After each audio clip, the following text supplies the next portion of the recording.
What up with my people? What up, y'all? What's cracking? Yes, sir. What up with everybody, man? Thank y'all for tuning in and everything, man. Life be lifing out here, man. You know how it be, man. Tuned in, fans' point of view, man. Yeah, we gonna get it talking, get a couple topics cracking today, man. We got a bunch of topics. There's so much to go through, really. You know what I mean? It's sports today, but I really want to have a conversation about Shedeur Sanders. He hot as fish grease right now. As we all know, training camp just took place, and I believe he had his first team reps over Dylan Gabriel, right? Which is a good thing, you know what I'm saying? But he still got a long, long way to go. And as we all know, the Cleveland Browns are very much interested in having Dylan Gabriel bring the starting quarterback up there in Cleveland, right? In Cleveland over Shedeur Sanders. That is, let me put that in a little bit of context because I may have said that a little bit off. They've been had their eye on Dylan Gabriel for a very long time.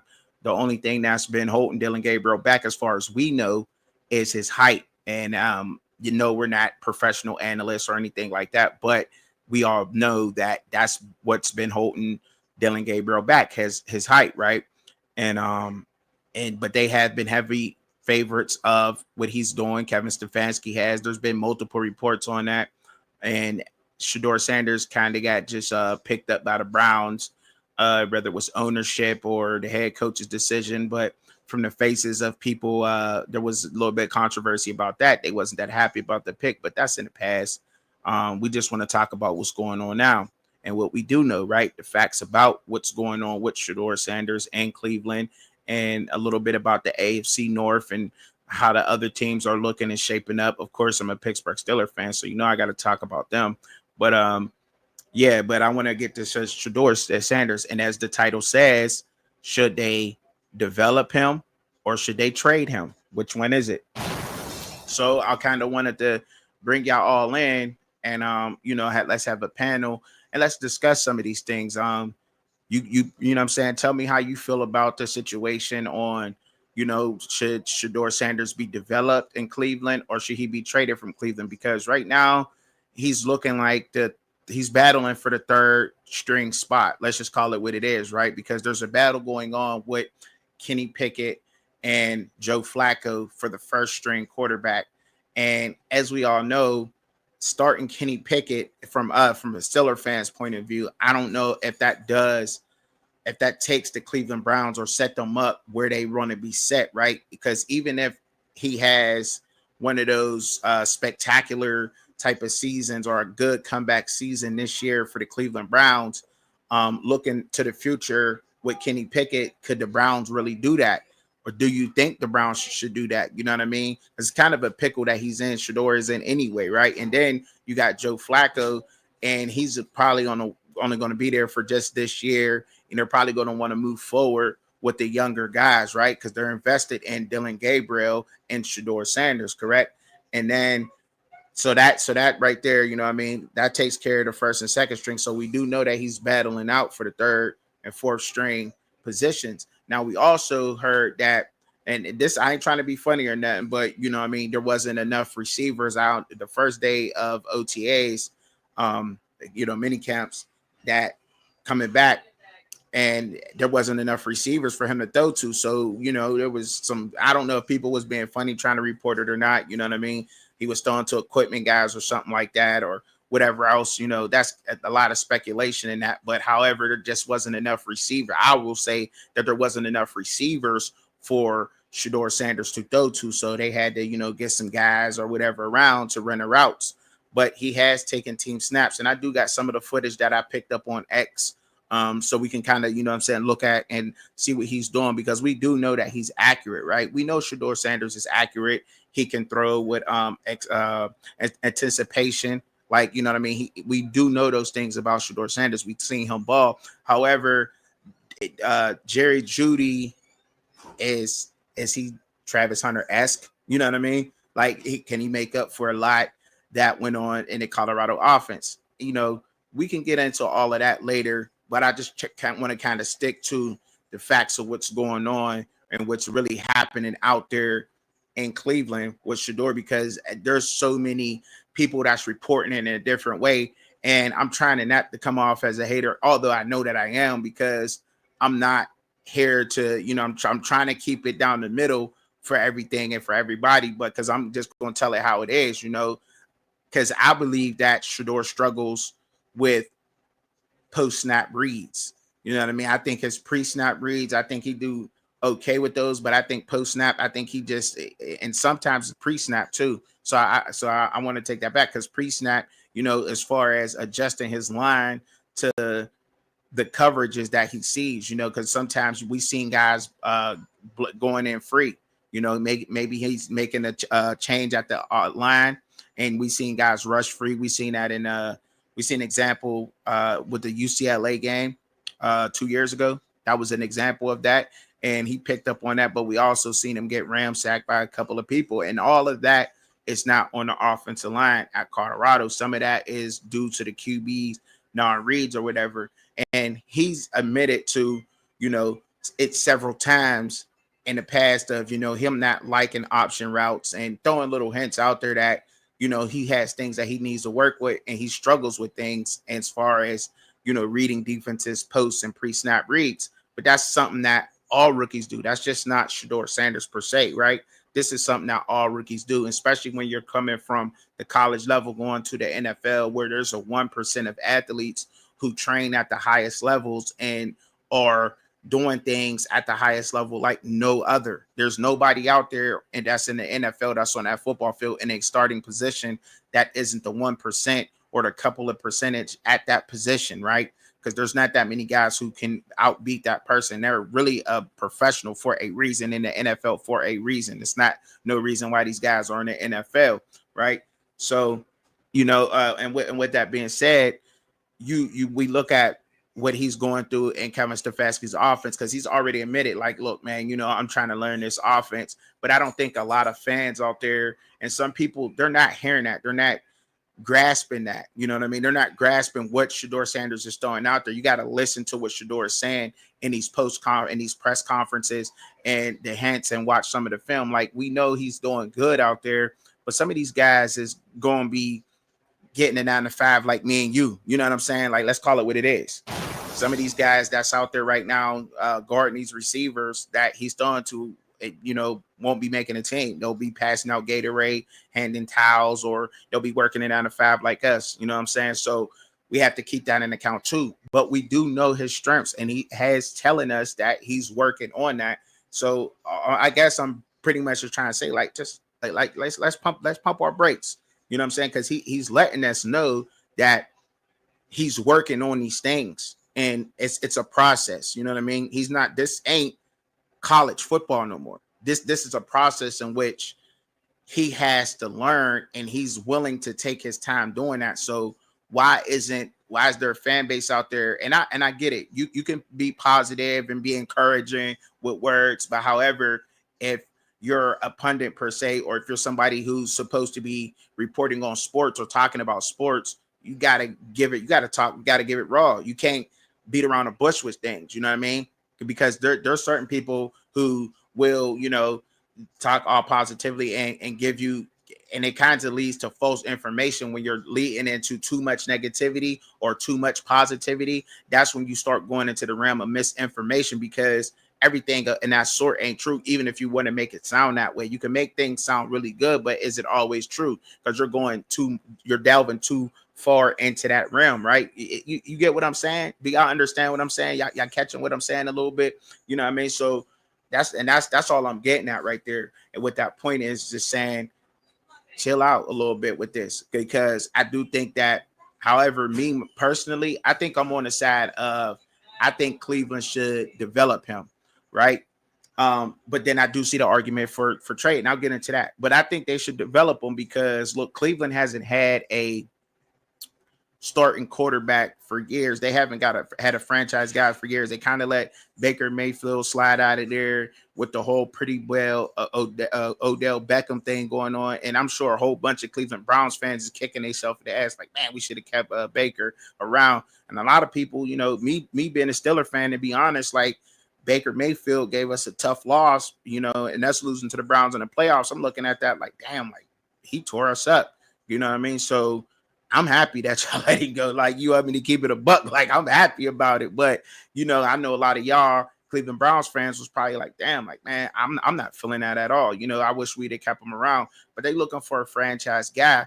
And I think he will develop into a good franchise quarterback but it's going to take him time. And he just needs the time to do that. And he's letting y'all know that when you watch it. And his press conference, his latest press conference, I think they took a soundbite out of there and tried to make it sound negative, but he was just letting us know, like, yeah, I'm learning everything I can from these guys, but I know what I can do for the team, but it's not going to be right now.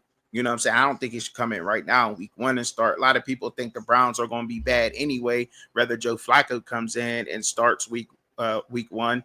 Like, but I don't get that. Develop the guy, develop him.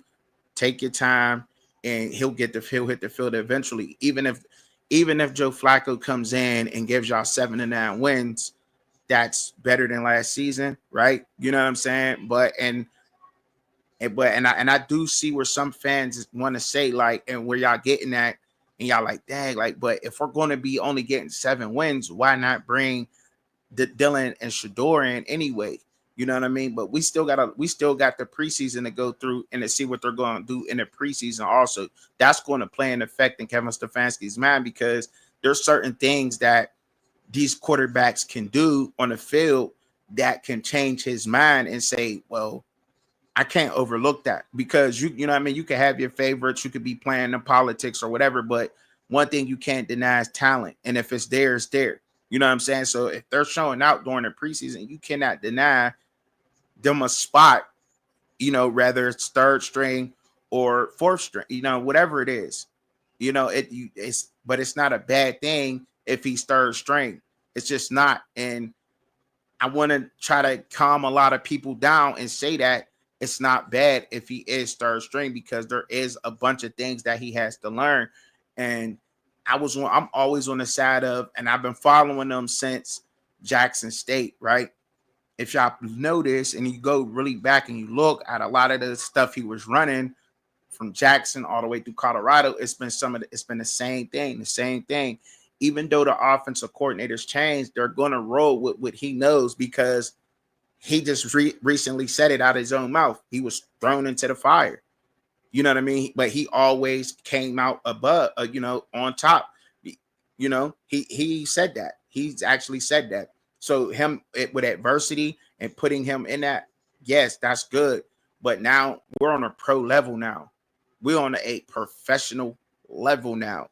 This ain't the time to bring the offense that you was already comfortable in, that you ran all through your last couple years in high school, all the way through your collegiate years, and get to the NFL. Now he has to run a particular offense that is set up by Kevin Stefanski, right?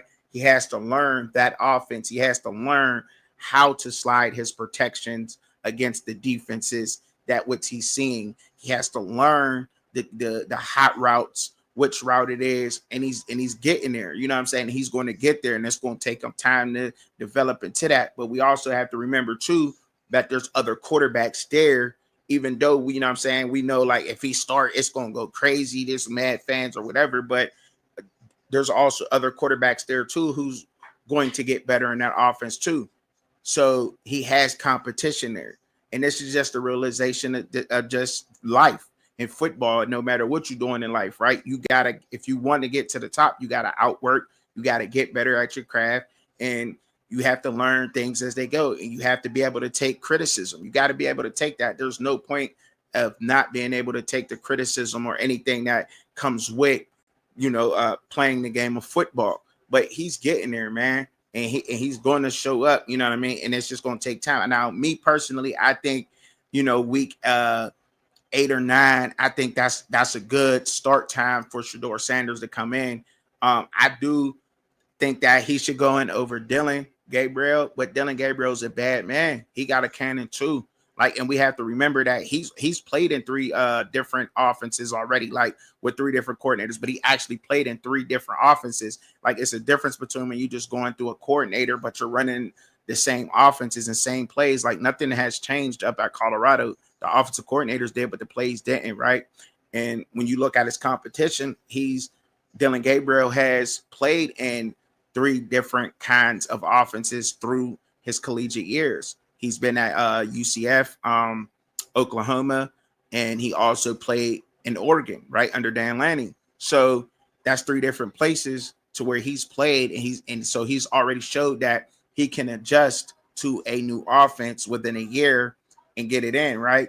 But right, Shedeur has taken team snaps over him for the first time. I believe Garrett Bush reported that. Shout out to Garrett Bush, by the way. He reported that, and so I'm kind of just going off of that and what he said, because he was actually at the field, so it was filming him actually being at the field. You know what I'm saying? Reporting that. So I doubt if he was lying about that, right? Because I think he keeps it 100, you know, as far as he can do.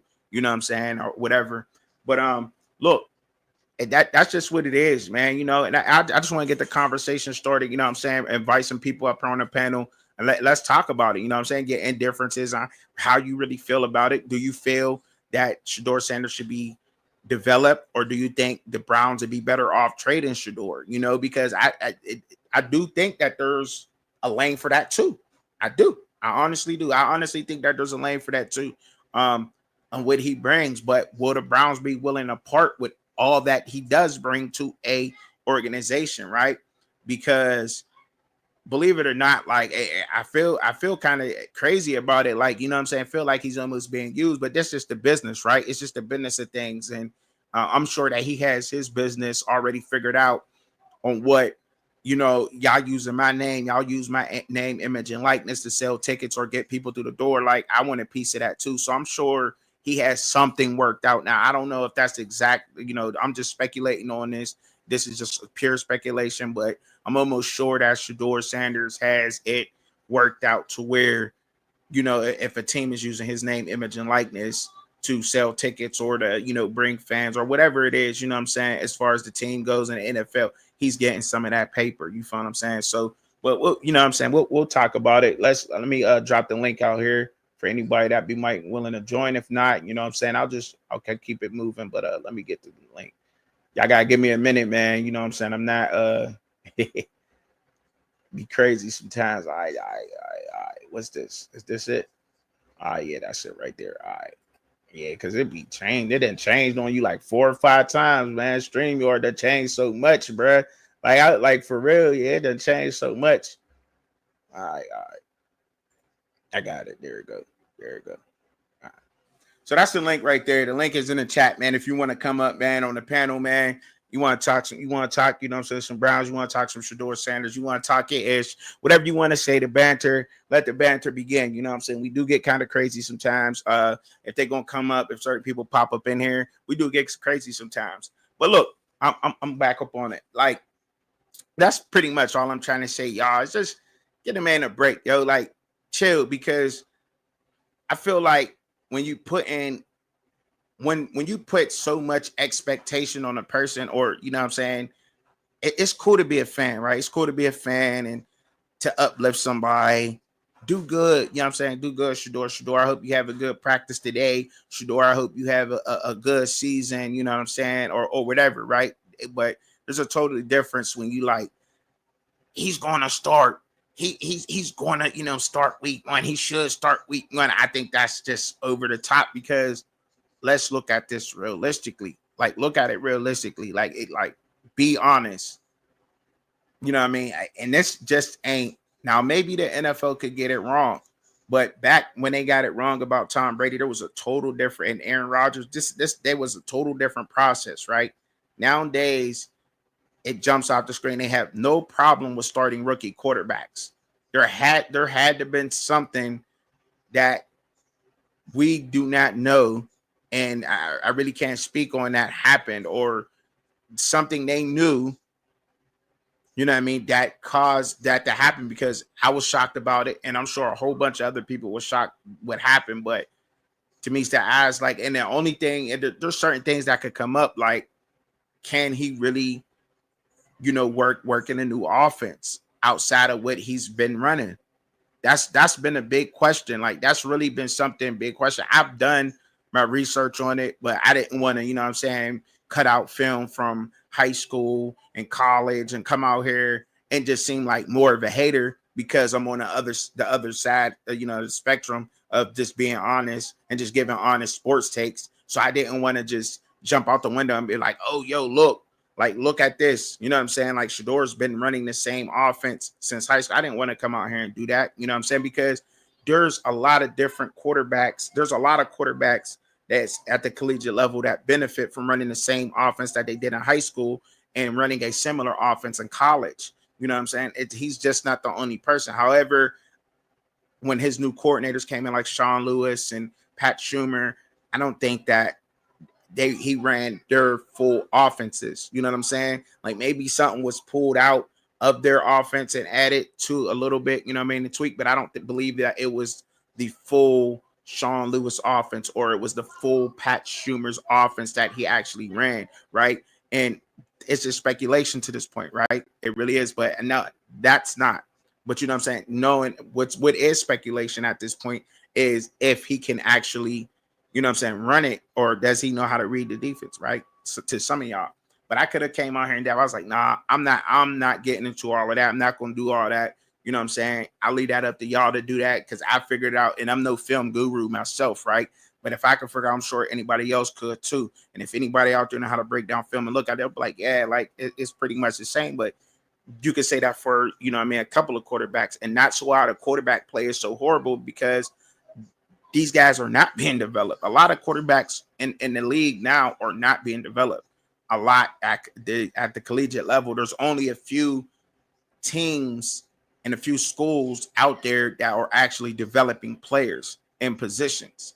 And that's something that I think a lot of players should be looking at in the future of where you want to go. Is it about the bag or is it about getting to the next level? Because somewhere might be developing you, but somewhere might be paying you, because it's really important to do so.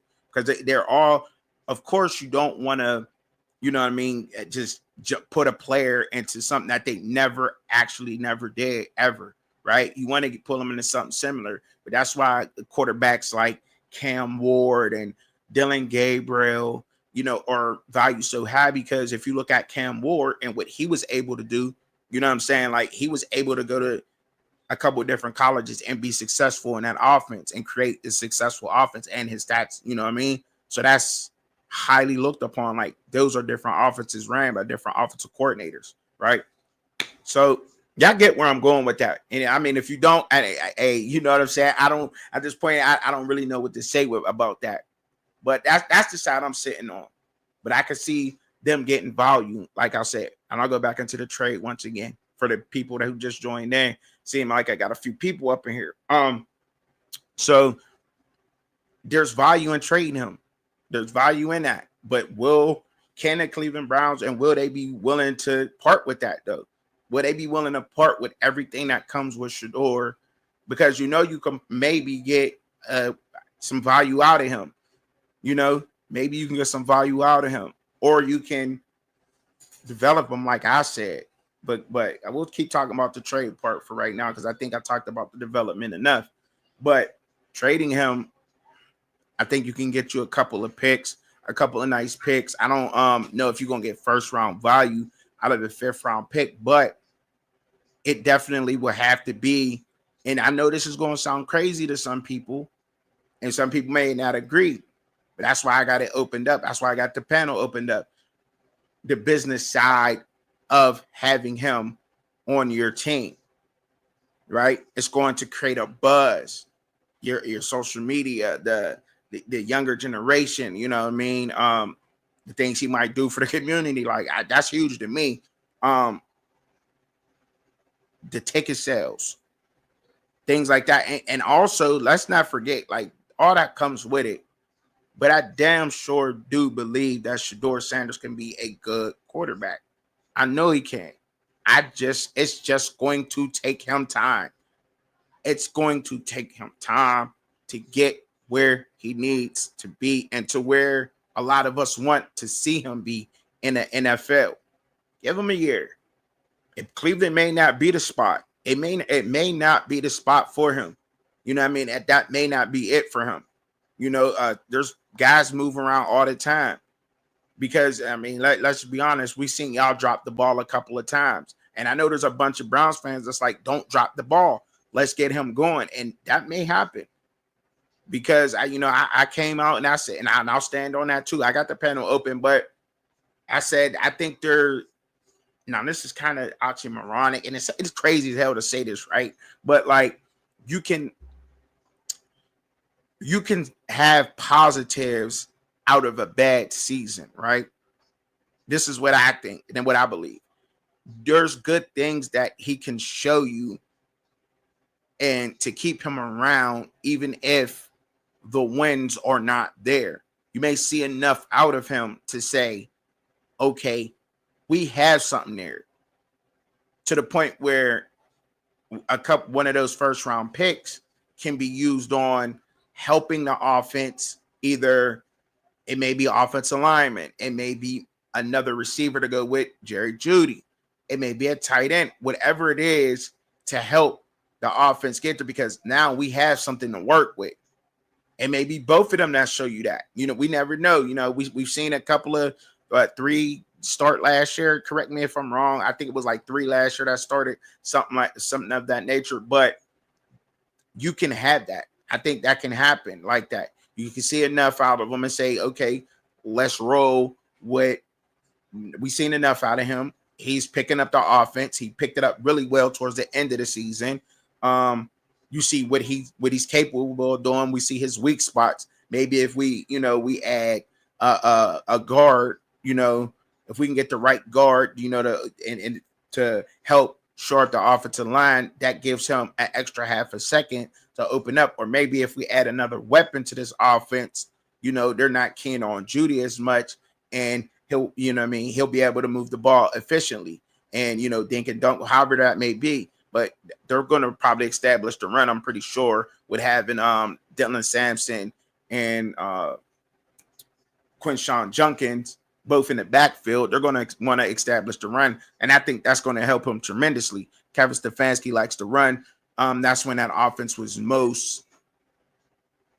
It was most. How can I put it? It worked out it worked really good when they was able to run the ball and use play action. And that offense was really rolling. Now, Peoples Jones y'all had? I thought at some point, I don't know why people thought he was bad, but maybe it's just me, because I'm like, dang, like he kind of popped up in times where you like, oh, like who's that? Like, oh, he getting busy a little bit. So to me, it was like, all right, but I think you just need another guy who's going to for sure step up and take that wide receiver 2 spot seriously, or take the one off Jerry Jeudy, you know what I'm saying, and be able to help that offense. I still think they're one receiver short. That's just me though, but we'll see this year what's going on to help with that run game, because the run helps the pass helps the run, and you got 2 backs. Dylan Sampson ain't no joke, and neither is Quinshon Judkins. You got Dylan Sampson; he's more elusive. I guess you can use him more as like third down type, or with passes, short passes, screen passes, passing out of the backfield with him. And then you got Quinshon. You can also do that with him, but I still think he's more of a power back. You know what I'm saying? So to replace Chubb, now it's going to be hard to replace Chubb because Chubb was just a beast. But Quinshon's younger, got younger legs. Let's see what happens with that offense. But it's been kind of reset up there, and I do understand where some of y'all going, and saying we're going to be bad anyway. Let's just get him out there. But no, you don't want that to happen, because you can lose confidence as a quarterback, as a person being thrown into the fire like that, and start doubting yourself. Now, regardless, we human. We're all human. You know what I'm saying? Now, your faith can be super high, but when you start doubting yourself even a little bit, and that can happen very easily in one of the toughest divisions in the NFL. You got to play this. You got to come see the Steelers twice. Got to see Baltimore twice. And you got to see the Cincinnati Bengals and Burrow twice. You got to see those teams. And we all know the best chance to beat in any of the AFC North teams is after they play each other. No matter who it is, no matter which one of us is, after playing one of us is when you're going to be able to beat us because we're bumped up, we're bruised up, they're gassed. They done played a very physical game, the week before. So that's your best chance to try to get one of us. God forbid it be a short week where we just played on a Sunday and then we got like a Thursday night game, or something like that. That's crazy, But that's just how it is, and it's going to be really tough in that division anyway. Anyhow, now yeah, it does help, practice against if the opportunity arises for him to practice against Myles Garrett, the best defensive end. I think, just because of his availability, but I do think that, TJ and him is 1A, 1B. What up, though, Motivated? What up? What up, Motivated? That what up with you, bro? Up here chopping it up. What's up? He popped up in here. But that's just how it is. It's going to be very tough. And some reports. So let me get into some other things till some other people pop up in here, right? So let's go to X. Let's go, jump on X and do some creeping. But he did have a little press conference or whatever. And like I said, I think some people may have took that a little left. And I did too at first. And I'm like, what do he mean by this? He said he shouldn't have answered that question. But I get where he was going with it. With the whole, when you see the press conference, you can't look at the sound bites that people clipped out and put on the internet and that went viral. You have to watch the whole press conference and understand what he was saying throughout the whole thing. Like, you know what I mean? Like, and then he said it. And I'm pretty sure he calmed a lot of people. Like, all right, Shedeur, we get it. We get it now. You know what I'm saying? You need time. You definitely need time. You need to learn. But when you get it, it's on fire. Now, Motivated, you said what? The problem is he's not making wild plays or separating himself from the other three QBs. Yeah, and that is a huge problem, right? Because he got to be able to maximize on that. But in defense, right? In defense of that, Motivated, right? Because there's nobody else up here, so I got to, you know what I mean? He's throwing against he's throwing against guys who's probably gonna have 9 to 5s, and at the same time, he's throwing to guys who may have a 9 to 5 after this is over. Them not snapping the ball right to him having to, pick up bad snaps off the ground and try to find a receiver. He's only going to get better when preseason happens, right? That's when that's going to happen. You know what I'm saying? Like, that's when that's going to happen, when Shedeur is able to play in the preseason, with guys who are really under the lights, ready to ball, ready to go hard. Law Dog. What up? What up, Law Dog? Subby, baby. What do you do, man? Hey, ain't nothing, man. Up here cooking. It's the work. Yeah. What's up with you, man? How you? Shit, I'm coolin', bro. Another day, you see my boy just went crazy. You see, they were hanging on him 2 days ago. Now he the man. Who, Shedeur? Come on, now. That's only the one and only. Yeah. So, I try to keep it down the middle with Shedeur, right? I try my best to. I get called a hater sometimes. And Motivated said, I think the best thing for him is to get out of there. So he's standing on the side of being traded. So you seen the cover, right? That I made, the title. Should they develop him? Should they develop Shedeur Sanders in Cleveland, or should they trade him? What side you leaning on? What's the rush? This is my thing, bro. You drafted him, bro. Regardless is whatever the reason is. They say the owner, hey, we don't have factual information on that, but they drafted him. So give it time. We 2-3 days into camp. Like, if he could, because the narrative keep changing, going from he's unable to do this, he's unable to do that, he can't adjust to this, can't adjust to that, he's untalented here. Now it's trade. What trade value? Where's the trade value if we talking about trading them? So it's like, I just feel like everybody forcing the issue on there. Like, is he a guy or is he not? Because for me to be able to trade you, you gotta have some value, and I gotta receive something in return. Mm. And I'm not interested in just giving you away, and I just drafted you within 2 months ago. See what I'm See, saying? So yeah, yeah, it's hell like yeah. I slow see their what roll. you. So develop him is no question. I mean, what as Joe Flacco is an older guy at the end, and Mm-hmm. Kenny Pickett, you know firsthand, he ain't shown nothing for real. Right. So at best, you keep him. See, because that my thing is with Kenny Pickett, like with Kenny Pickett being on the roster, being one of them four quarterbacks, law. Like I feel as if like, where's the future with somebody like Kenny Pickett being his starting quarterback for the Browns? Like, where is it going to go? Like, you know what I mean? Can he really be the future? Because even if he did have a breakout season this year, you still got two young guys on your roster that, let's just keep it real, that's is the future. Because we all know once he picks up this offense and learns everything he needs to know, and once he learns how to run this offense the way that he knows how to run that spread, it's over. It's over. Let me just keep it a buck. Like, it's just over. He will be a good quarterback. Like, that's just it. It's gonna take time though. You know what I mean? My thing is, laws like, why Eric, there's too many people out there rushing it and pushing the issue. Even on mainstream, they're like, you got a lot of these mainstream guys, and I'm just gonna say names. Fuck it. You know what I'm saying? Like, you got, shout out to LaShawn McCoy, shout out to Shady McCoy, shout out to Dan Orlowski. We got guys like that out there just pushing the narrative to a lot of other people out there. Like, Shedeur just needs to start now because Cleveland's already going to be bad, so you might as well start in week 1. I'm like, no, That no, was my point. That's why I'm under that thinking. no, I'm under that act. no, no. Why, Go and why, start why, one why up. would Go you, and why would start you one want up. Shedeur to go out there in the fire in week 1 like that? Why, Well, bro? not necessarily like I'm not necessarily like day one. Let me just correct that. But I'm under the act that sooner than later, bro. Like, let's see. Like, cause we ride the whole year, Chubby, and he don't get a shot, and they go into the next year. What did he get to prove?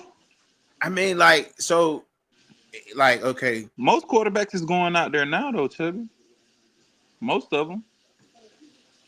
like, all right, I get that, but see, the thing is, like, with Shedeur, what did you say that? What was that last part? What did you say? I ain't catch all that. What did you say the Well, last part? I'm saying the correction to what I'm saying is I'm saying sooner than later. Like, Mm-hmm. I don't want to pretense it and wait all the way into the end, and it's like he was able to show a little bit, but they Mm-hmm. still may take a guy to next year because they ain't see enough.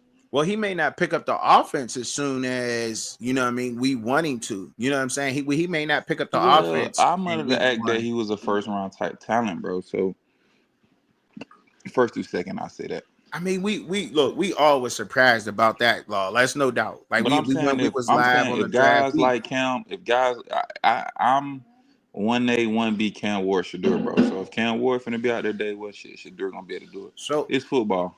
how many Nick, offenses have we seen Shedeur run? right, that's what I'm saying. That's I think that's credit to him.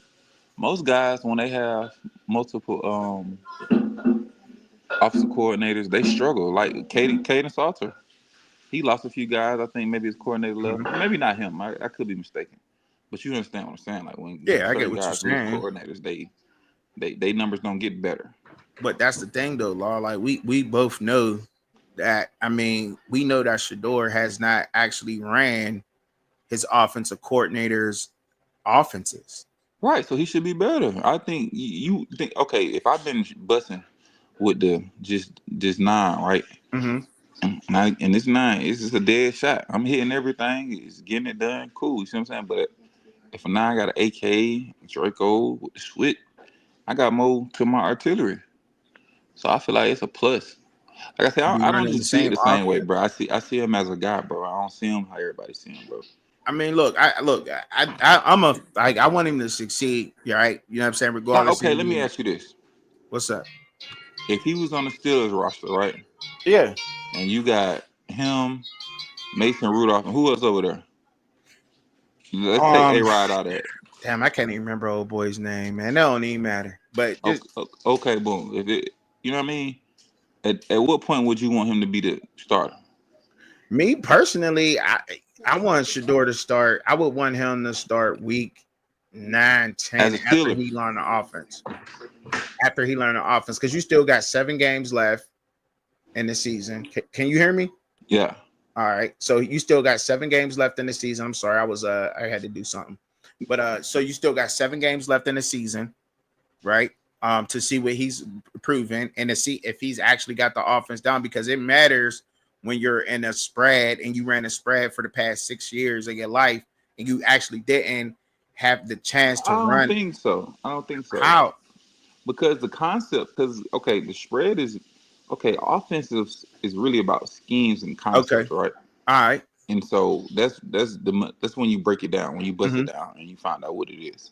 All right. And so with him able to do things with Stefanski's offense, it being a play action and him and being to hand the ball off, you actually dumb it down some of his Talents.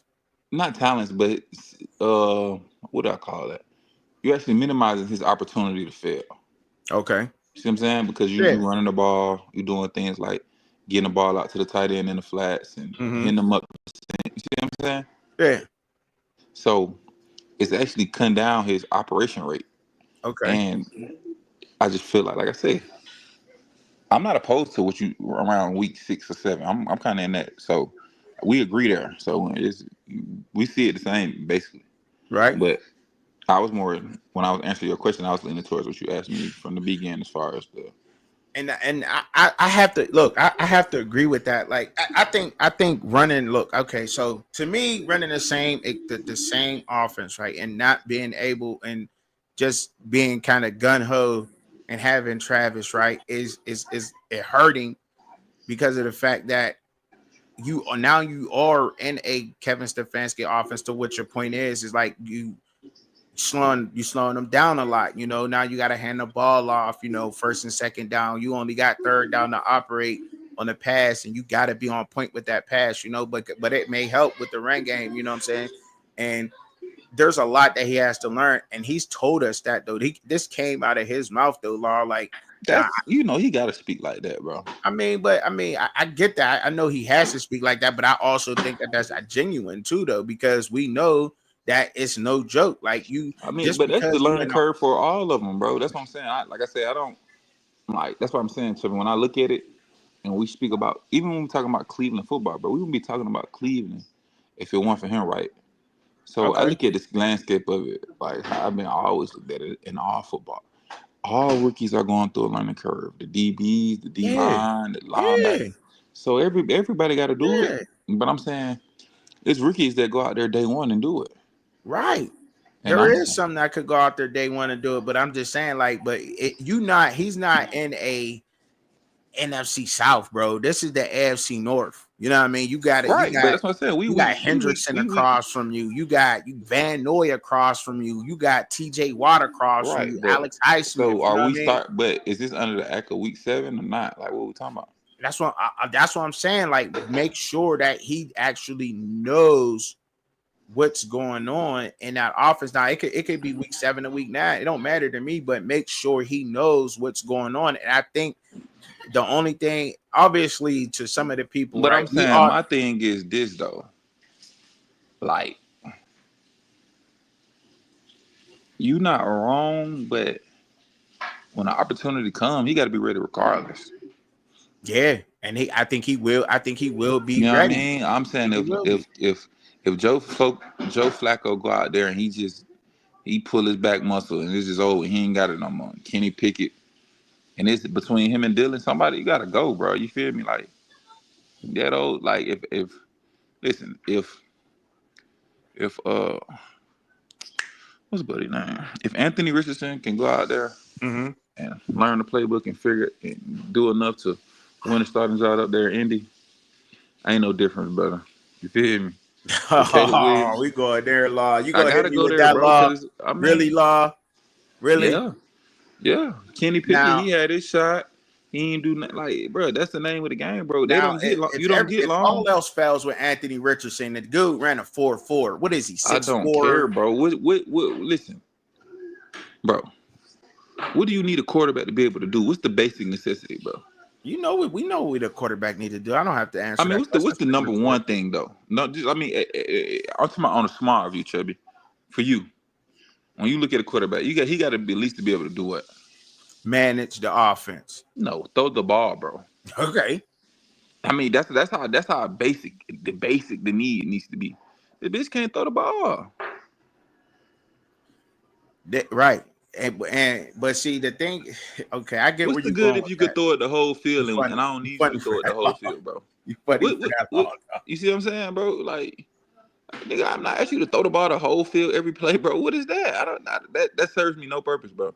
Boy, but why should we I like all right, so we agree with the time span. Like, so where are we actually where's this disagreement? I think that I'm disagreeing with like just the part of him actually saying and me believing that He might, but it's the going to thing take is, him what I'm time to saying, get this I offense down. I You know what think I'm the saying? miscommunication we got is he might not actually have that. The opportunity may be scarce, bro. So whenever it happens and it does, he got to go for it, bro. Whether he And ready then or it not. is, it is too And though, it, and he because and he can't take a long time to get ready, bro. you got two guys now. No matter how sorry we want to say these guys are, or how sorry you want to say these guys is, right? You got two guys. Um, Somebody named Trey. I never had Trey up here. What's up, That's Trey? neck bone, bro. I never had him up here. That's neck What bone. up? What up, the dog? What up? What up, Isaac Hayes Jr.? Isaac Hayes, baby. Let me no, hold on. Let Welcome, me let me let me sing welcome to the back. ladies real quick. Let me get my Maybe deep never see the tears come back. voice. What up, man? Truck, hey, man, what's up? Ain't nothing, man. Ain't nothing. Chopping it up, man. We on the Shedeur Sanders. You know, I asked a question. You seen the title? Yeah. Should Cleveland develop Shedeur Sanders, or should Cleveland trade Shedeur Sanders? Well, I say this. I don't. I feel as if Shador Sanders, he can't go wrong from doing something different out of the ordinary. I'm a big fan of just being patient, letting the man be patient, learn under pros, and developing and being a quarterback that could be great. Do I Mm-hmm. feel like it can happen in Cleveland? Maybe not, but I feel like if he could show he's mature, because this is different. You know what I'm saying? And Mm-hmm. like y'all say, if it wasn't Cleveland, we wouldn't possibly be talking about if it wasn't Shador, we wouldn't be talking about Cleveland. So that Not at all. got talent. So I feel like it's not us that he gotta prove something to, because he already showed us what he could do. It's the NFL. Mm-hmm. So if he could get in the system and learn and show them that, what I'm saying, he worthy of it, and being behind somebody, learning the playbook, learning how to play under center, man, I feel like a team would take a chance with him.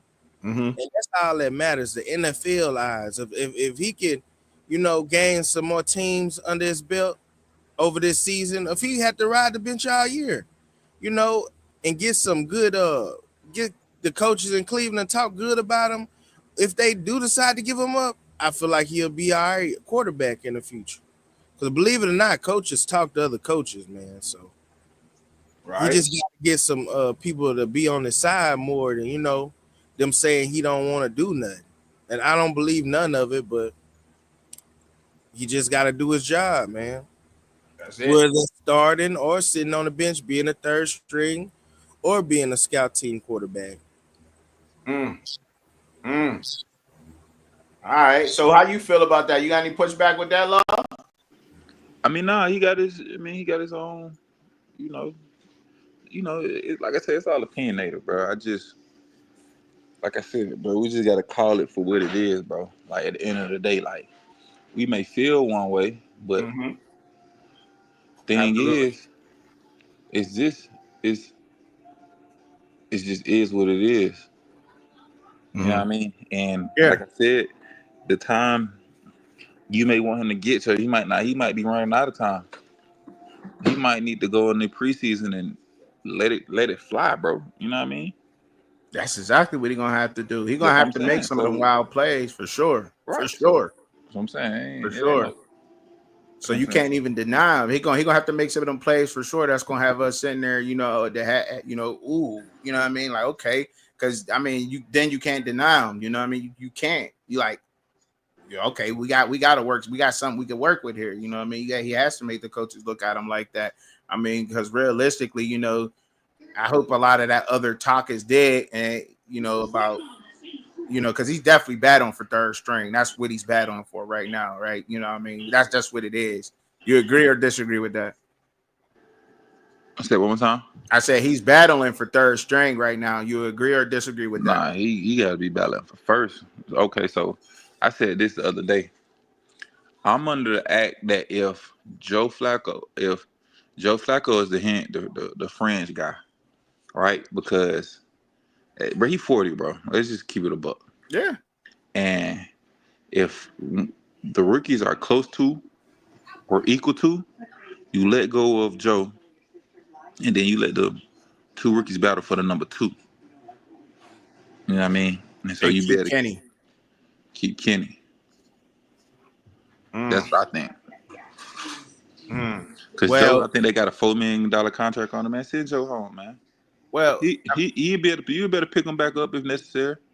I He think. already know the playbook, but you need to get young, bro. It's like Mm-hmm. you don't need to waste no time on Joe because you spent the third and the fifth round pick, bro. You gonna go into next year with nothing with you know what I mean, not being able to see. And then what would be the worst mistake the Browns can make? Cut Shedeur, he get picked up by Aaron Rodgers to go down again. He get picked up by the Steelers, and the nigga is incredible. You look crazy. Did not even gave him a real shot. You see what I'm saying? Or let's say Yeah, he showed promise in the preseason games, and then you did that. I Oh don't think. man, Yeah, that'd be crazy. I don't think that's happened. But the keep, I kind of hear you with that, and it's like, and I'm like, it's hard to push back on that, but I got to right, and I kind of disagree, like, because you got Flacco, right? He's been around. He is 40. You're gonna keep him for 1 year. You gonna keep him for the year, and I think there's a lot more that all those guys can learn from Flacco, even the younger ones. So we could just learn more from Flacco than what they can learn from Pickett, if that makes sense. man, we So ain't got time for that old man Larry shit, man. Do you see the NBA model? You seen the old niggas in the NBA? but that's two different sports. We can't talk NBA I'm and just NFL. saying, bro, that's not the model no more, bro. Like Aaron Rodgers ain't trying to teach a nigga shit. I mean, you don't gotta teach nobody. Just watch and learn. You can learn. You can learn from Well, just watching. You know what I'm learn from saying? watching film, nigga. Right. I mean, you can. I mean, saying you can No, learn I'm from just watching saying, film. you Absolutely. got your point. I'm just doing what I do and just Right. telling you like the game has changed, man. Hey, I think so too. The game I has think the game changed. has Niggas evolved ain't they too, ain't but waiting. to the point These where you're niggas, gonna keep. especially when it's not like a like I said, it's Cleveland, bro. They don't have new quarterback 20, 30 years. So All right. So what do you expect? all right. So do I said something earlier. I want to ask you a question. Do you disagree with me when I said I said earlier in the show, I said that I think there's a sense of him showing something promising, even if they're having a losing season and a bad season, they still can see enough from him to keep him around in a bad season. Do you disagree with that or do what? Hey, the last part one more time. So there is even if they have a bad season, right? If they have a bad losing season, Cleveland. yeah, Cleveland, they have a losing season. I think that there is a part that around that where he can show enough to keep him around. Who? You know what I'm saying? Show enough promise, like, okay, I see that. I see what he's doing here. You know what I mean? I see this, and to where they can take those 2 first-round picks and possibly get them some help on the offense or offensive I line. don't think Or they gonna do that, bro. you don't think they're going to do that? Yeah, with the quarterback class, bro, it got to be absolute, bro. Mm. That's coming out next year, bro. It's a let me pull up the guys that's coming out next So, year. so the best thing, Cause I you will. saying they having a bad season, right? So in that case, then so in that case, then I guess if that can't happen, even if they have a losing season, so the best thing for them to do is to just trade Shedeur. Because even if you do start Shedeur, right, and you get him the reps he need, then what you saying, right? So he gets the reps he need or whatever. They don't have a winning season, but he still had good flashes, good plays. You seen some, he's seen how he command the offense, whatever. His stats look good, etc. Whatever, and the quarterback class that's out, they're still going to go quarterback regardless. So why develop him if they're going to pick up another quarterback anyway? Because that's the name. That's what's going on. That's why I say he got to go ahead and make a move, bro. That's why I say. First of all, like I say, Chubby, you can't think with a Steelers mindset. You got to think with a Cleveland mindset. Now you go hit me with that. I'm just saying, bro. That's what I'm saying. Like you trying to like. That's why I say you trying like you got an opinion. Cool. Okay, now let's talk about what it is, though. You see what I'm saying? All right. Yeah. So with that being said, you got Arch Manning. I doubt he come out, but Garrett Nussmeyer, Kelly Cub, Nick Drew Aller, Lenore Sellers, and those are just some of the guys. You see what I'm saying? Carson Beck, Sam Levitt, you know what I mean? Nico Alama. So what I'm saying is, you gotta. It's do or die for the coaching staff too, and the GM. See what I'm saying? So you gotta bust your gun. You can't leave nothing in the chamber, bro. You see what I'm saying? So motivated is saying the best thing for him to do is to leave Cleveland, because if they do throw Shedeur in there and he does do good and he shows good on film, now he got trade value, and that makes sense a little bit. To go where? Who's gonna trade for him? And then why they didn't draft him? When do you see but if you're gonna pick up another quarterback anyway, with the quarterback classes coming up, because let's just be realistic. Do you? What's more realistic though? How many wins do you think the Cleveland Browns would get if they started Shedeur Sanders? Come on, Chubby, bro. Listen, what's more realistic? All right. They draft a quarterback next year, or they trade Shedeur after some good preseason games? The Browns. We talk about the Browns. See now, and I can't think like a Brown, but now we talking about the Browns. We done seen them. We seen some strange shit happen this year with the Browns, right? And I ain't tried this. We seen something strange happen with the Browns this year. So what is there to say that what they gonna do? Why? But my thing is, why would you let him? Why would he do good? And why would you trade him if you don't got a guy? That don't make sense. You said why trade if you don't have a guy? If he do good in the preseason, why trade him? You don't got a bona fide guy. Right. Okay, so trade him and make who the guy, bro? This season. Well, I'm talking about the whole season now. See, I'm not talking about just do good in the preseason. I'm talking about trade him next year. Yeah. Yes. All right, Chubby, bro. I don't, you might have to motivate. Come up here and talk to Chubby, bro. All right, I don't know what. Well, he's saying the best thing for him to do is to leave Cleveland, right? How? If he said if he do good, if he might do great, and it increases his trade value. He said it right there. So bro. if he do great during the season, okay. If he do great during the season, his trade value gonna increase, and they gonna trade him. That's what Motivated said in the comments, bro. Come on, Chubby. Ain't no way. You buying that? I'm reading his comments, bro. I'm asking you, is you buying that? I'm reading his comments, bro. It ain't whether I'm buying it or not, bro. During the season, the fact that you read it, if I'm buying it or not, that doesn't matter. Law. See, the thing is, so I asked you, right? Listen, Chubby. You read his comment, right? Yes, I read his comment, and you answered my question. So but you keep asking me questions, Law. But you read the comment, bro. Not listening though. Not listening to me though. Because yes, I did. I read the comment. It said that I read the comment out loud.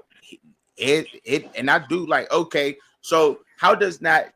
But you're saying even if he do good in the season, they're still going to take a quarterback. Law. That's what you're saying. No, I didn't say that. That's why I asked, was you buying that?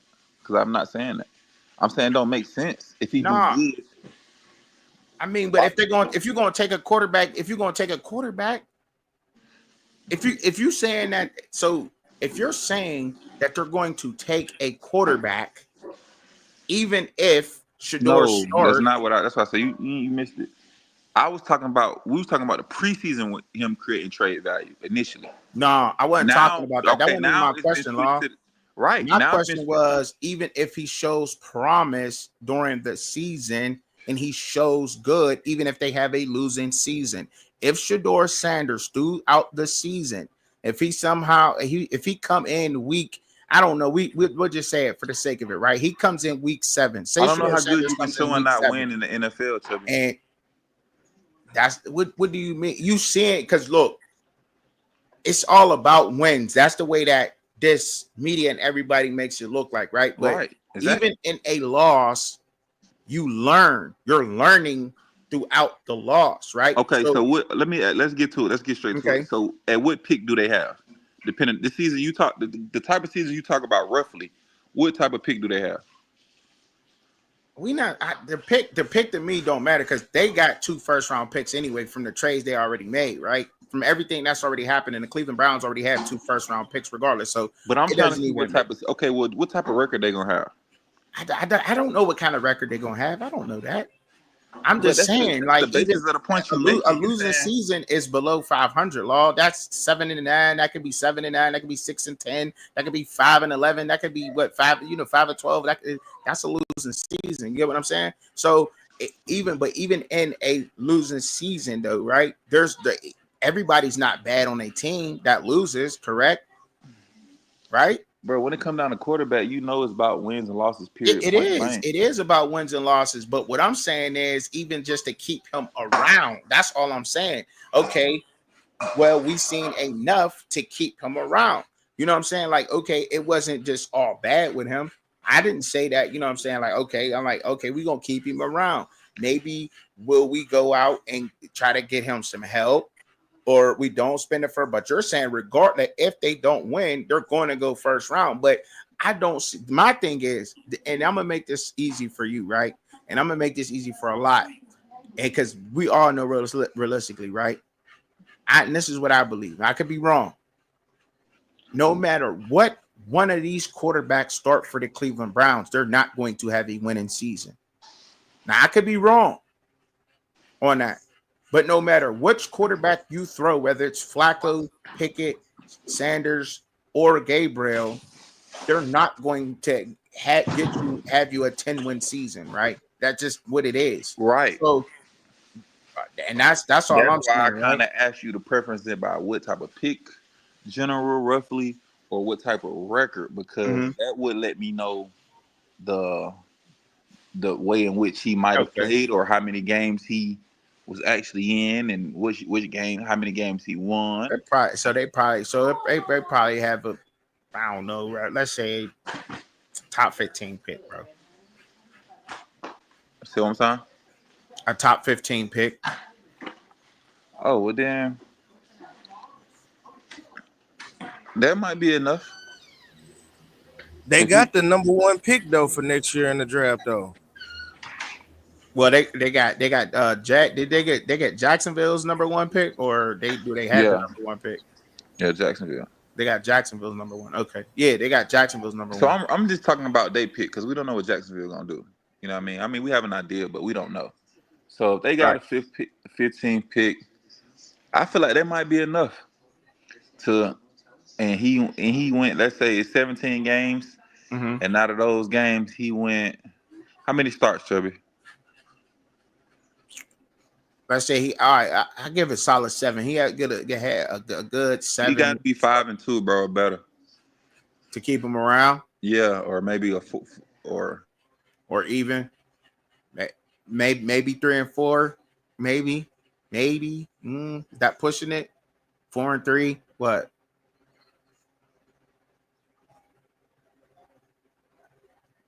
Y'all there? Can y'all hear me?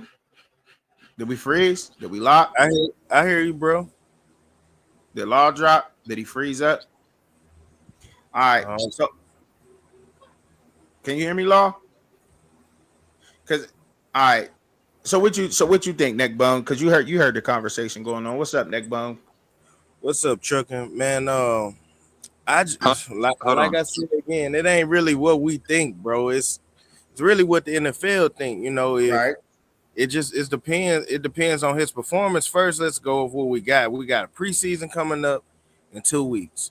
If he go out there and he have uh, throw good in passing and show that he can be an NFL quarterback, shit, I feel like it's a lot of teams be going to the next season be like, okay, well, he can be a backup for my team. Let's just start there.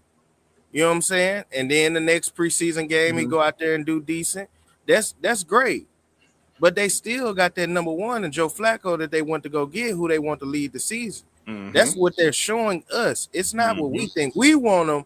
If we could be a GM, we would say, okay, we want this motherfucker at least backup, you know. And if Joe Flacco start doing bad, shit, put his ass in. But they feel as if it's two other guys ahead of him. So I'm just Right. going off of what they got.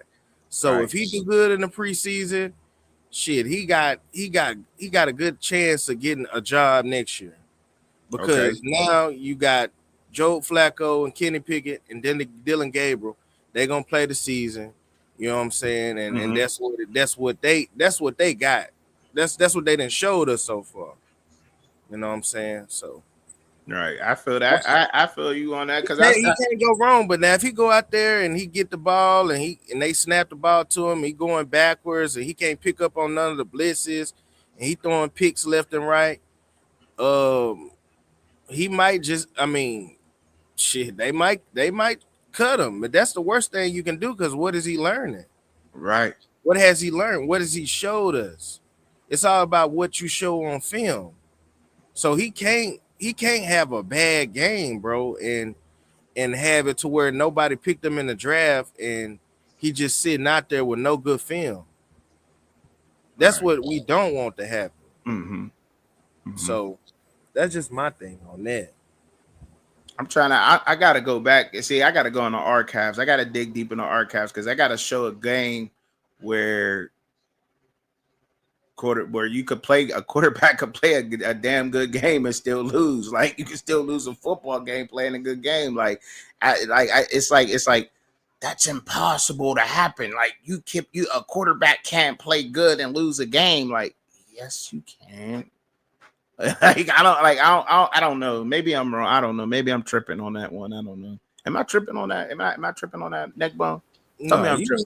you ain't tripping, man. You ain't tripping. All You right, just giving because I'm like even if a quarterback plays a good game, you know what I mean, you can still lose a football game. So you can, you know what I mean, like you get outscored or you know, shit happens. You know what I mean, it could be okay, it could be a 3-and-out. You could punt the ball. They could have scored on special teams. They could have blocked your field goal, ran the field goal in for a touchdown. I don't know. There's so many different scenarios that can happen in a football game, but it all doesn't. A win and a loss, yeah, it largely goes on a quarterback, but it's always not the quarterback's fault per se. You know what I'm saying? And why a team loses a game. So I don't believe, and I'm gonna stand on that because I don't really believe that if you know what I mean if he showed enough and showed like if he got in, I don't know, because I think it should be like week 9, week 10, you know, week 8, week 9, 10, somewhere 8 to 10, somewhere in there, right? Give him time, whatever, boom, boom. Let all the other quarterbacks fizz out, and now he come in. He ain't giving it up. He got the playbook down, whatever. He come in, do his thing. And even if he didn't have a winning record at the end of the season, I still think that there's a like if he See, showed. but that's the thing though, trucking. It's not see, that's the part. Mm-hmm. It's not on him. It's a team. So if There they you make the go. horrible decision to say he ain't my Right. backup quarterback and I'm gonna sit him on the bench the whole Yeah. season, that's not his resume. Right. His resume is what they gave him preseason games. He did good in that. So if the Cleveland Browns make the dumb decision not to let him play, then somebody else could see that value and say, okay, well, the man played good in preseason. He's a hell of a backup. He give him hell of a scout team reps. Coaches talk, bro. It ain't Right. nothing for the There Browns you go. GM to say, oh, we got a guy who came in, he learned our system. Now he know how to throw in the center. We didn't develop this kid. Hey, Jets, y'all need a player? We'll trade y'all for a running back. We ain't got Junkins this year. Y'all can have Mhm. Shedeur. We trade y'all for a decent running back that we could possibly use. Bam. Simple as Mhm. that. And then you got to look at quarterbacks like Geno Smith. Geno Smith was a third string, fourth string, fifth string. And look now, it's been what, 8, 7, 9 years? Dude Mhm. starting quarterback for the Raiders. That's a hell of a story. It is. Sometimes, you know what I'm saying? And what makes him different than Shedeur? Some You know. Josh Huh? McCown. I watched Josh McCown, Luke McCown. Them boys, man, was back up for years. They didn't play for 32 different teams. They All got right. an opportunity to start as well, too, on teams. But We that's got that's some. what happens. When We you got one some. guy, that's great. It is. We got some new viewers. They got a couple comments. Brian, let me get to Brian. I'm gonna get to you, just Cam. So Brian says, so what you saying is every quarterback that coming out next year is better than him. Um, did I say that? Um, I don't think I said that, but if No, I you don't. no, you didn't, bro. You Okay, didn't. I don't think I said that, but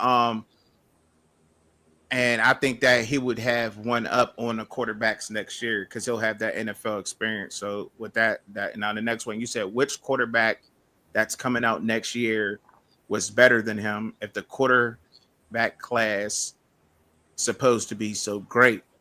Which quarterback that's coming out next year was better than him? I don't. Did I say that? Be more a little bit more specific with that, Byron. Like who are you referring to? Are you referring to Law? Or are you referring to me? Because I don't believe I said that, and I think, and like I said, I think he'll have one up on them anyway with having an NFL experience. You know what I'm saying, and that helps a lot with Shador. You know what I'm saying, out there. So, and then just Cam said, question: why would the Browns release him right after signing him? Secondly, who wants to pick him up? Last time I checked, no one else wanted to draft him. Okay, so the whole thing was, and the whole thing we were going in, I don't know how you got kind of lost in it. I was asked in Law Dog, if the Browns have a losing season, right? But Shador get in there, do his thing, and they still wind up with a losing season. However, he showed enough to keep him around. Is it possible for him to show enough to keep him around? And then that's when we kind of went into some other things there. But that was my question there. So your question was, why would the Browns release him right after signing him? I don't think that they would. You know what I'm saying? Like not right after. You said secondly, no one wants to pick him up. Now, if he shows enough on film through the season and during the season, like, okay, this is just a scenario. I mean, this is just speculation. It's opinions, right? So that's just not fact based, right? It just came first off. So if he was to get in week 8, he show up, everything's good on film, and he does show great. He ends the season with a nice 4-2 record. I think Motivated Dedicated was saying that, you know, now he has value because he has good film. And I think Neckbone was saying, during the preseason, um, he can show out and he can have some value from just the preseason film. Now, me myself, what I mean, during the preseason, I'm thinking like I think it's more has more validity to it if you're doing it during the regular season. You know what I'm saying? During those games on film, playing against the ones and getting that film rather than preseason, but the possibilities is different, but it's just what I'm saying, it's all opinion based anyway. But and I think but I do believe, and I'm kind of with Motivated on that. If what I'm saying, he was to show good during the season, I think there is some value for him. What I mean, But, there could be value during the season though. We're talking the regular season. We're not but if it was started. What up? realistically, though, bro, he would have to jump a lot of guys for 4-2. That means that Joe Flacco damn near went 0-5. Mm-hmm. That means that they gave Kenny Pickett a shot. He played 2 games. He lost both of them. Right. Then that means they threw Dylan Gabriel in there, and he didn't even do nothing. He probably lost 2 games. Mm-hmm. But adding it up, if they do it like that, I'm just going off of the depth they got now, the depth chart they Right. got now. They would every single quarterback would have to literally do horrible. Bomb in order for Shador to get in there and show. That's what I'm saying. So that's what I'm saying. The preseason means so much of what they showed us. It He does. has to be, I don't say he has to be excellent, but just show Okay. his worth or what he could do. They opened the playbook and showed that this guy could be, you know, a valuable asset to my team for those other Now, teams. okay. I got now. See, and there's another shot. There's a whole slew. Too, Trucking, Mm-hmm. and I want to get this off, bro. Go ahead, bro. Get it off. People look at a backup quarterback like, oh, you trash. And you know, you want me to tell you why they do that? It's because Kenny Pickett played in the Super Bowl last year. Yeah, he took a knee in the Super Bowl to end the game, but he was a backup quarterback for the Philadelphia Eagles. That's not easy to do. You are the second string quarterback for the Super Bowl winning team. Do you not know how many quarterbacks would love to just go in the Super Bowl and take a knee? Mm-hmm. Are you right? That's hard to do, bro. And see, some of these fans, bro, they don't really look at that. If you're not playing, you trash. That's how these fans looking at it. So if they looking at it from that standpoint, you can't really have a conversation with some of these fans because they don't know the game. They don't know what it takes to get that number one spot. They don't know. They just looking at, oh, Shedeur, if he don't play, oh, he ain't. Hell, some of them might give up on Shedeur and say he trash. The same fans. So all right. See, it's crazy because so just Cam say he's a Browns fan his whole life. He said rest assured, Shedeur will get his shot. Trust me. I've been a Browns fan for decades. I'm rooting for Shedeur just like I am Gabriel. But I think it would make Sanders come up that much more great. If you know what I'm saying, like if he just come out, you know what I'm saying, and do his thing. Cause I think so too. And you know what I'm saying, I'm a Steelers fan, so there's a natural hate there. There's some respect there also. But I think when you watching, I think when we look at, you know, Shedeur, the game, I think he'll get a shot too. For me being that, you know, in the AFC North, you know, fan watching my Steelers and playing against y'all, I think he'll get a shot too sometime this season. I don't know what part of the season, but then I see where a lot of the fans also is kind of saying like there's going to be so much of a push for Shedeur. So let me ask you this question, just Cam. Do you think there's going to be what's the buzz around Cleveland right now? Do you think there's like a big push for Shedeur to be the starting quarterback? Because I mean, I'm seeing it online. You feel what I'm saying? I'm close by, and I do hear the rumblings. But how do you feel as a lifetime Browns fan? Like, do you want Shedeur out there right now, or would you rather him come in mid-season, or you know what I'm saying, you know, late mid-season, like week 9, week 10? Like, what you feel on that? I want to waiting to hear back from just Cam on that, but because you know, I just wanted to hear from you on that because I know there's going to be a big push for him too, though. You know what I'm saying? Neckbone. It's gonna be a huge push for him, bro. Huge push. Yeah, most definitely. Yes, most Huge definitely. push. And like man, it's almost crazy not to get him a shot. You know what I'm saying? Yeah. Even when you got all of those guys. So my thing is 1 or 2 games is of what they showed us. 1 or 2 games I could see, but for him to be 4-2, that means every single quarterback, because you can't jump the process. You can't, you know what I'm saying, of what they done showed us. They talking about D-Watt coming back as well. So if Joe Flacco fail, Kenny Pickett fail, Dylan Gabriel fail, shit, this D-Watt gonna get a shot too. Deshaun Watson. Yeah, they gonna give him a shot too. Is he even able to come back this season? No, they say he on the pub list, so they saying that PUP. you know it's a possibility that he can come back. Okay, he on a PUP. But then you had Shedeur Sanders, who had a hell of a preseason. You throw him in. One of the last 2 games. That's what I'm thinking. I'm thinking you're gonna get one of them chants, like kind of like, you know what I'm saying, where we had Pickett and it was also all these chants for Pickett throughout the stadium. You're gonna get them. You're gonna have them. We want Shedeur. We want Shedeur. Yeah. We want Shedeur. You know what I'm saying? So they're gonna it's gonna be like a huge push. Like, and I mean, at some point, you know, it's gonna.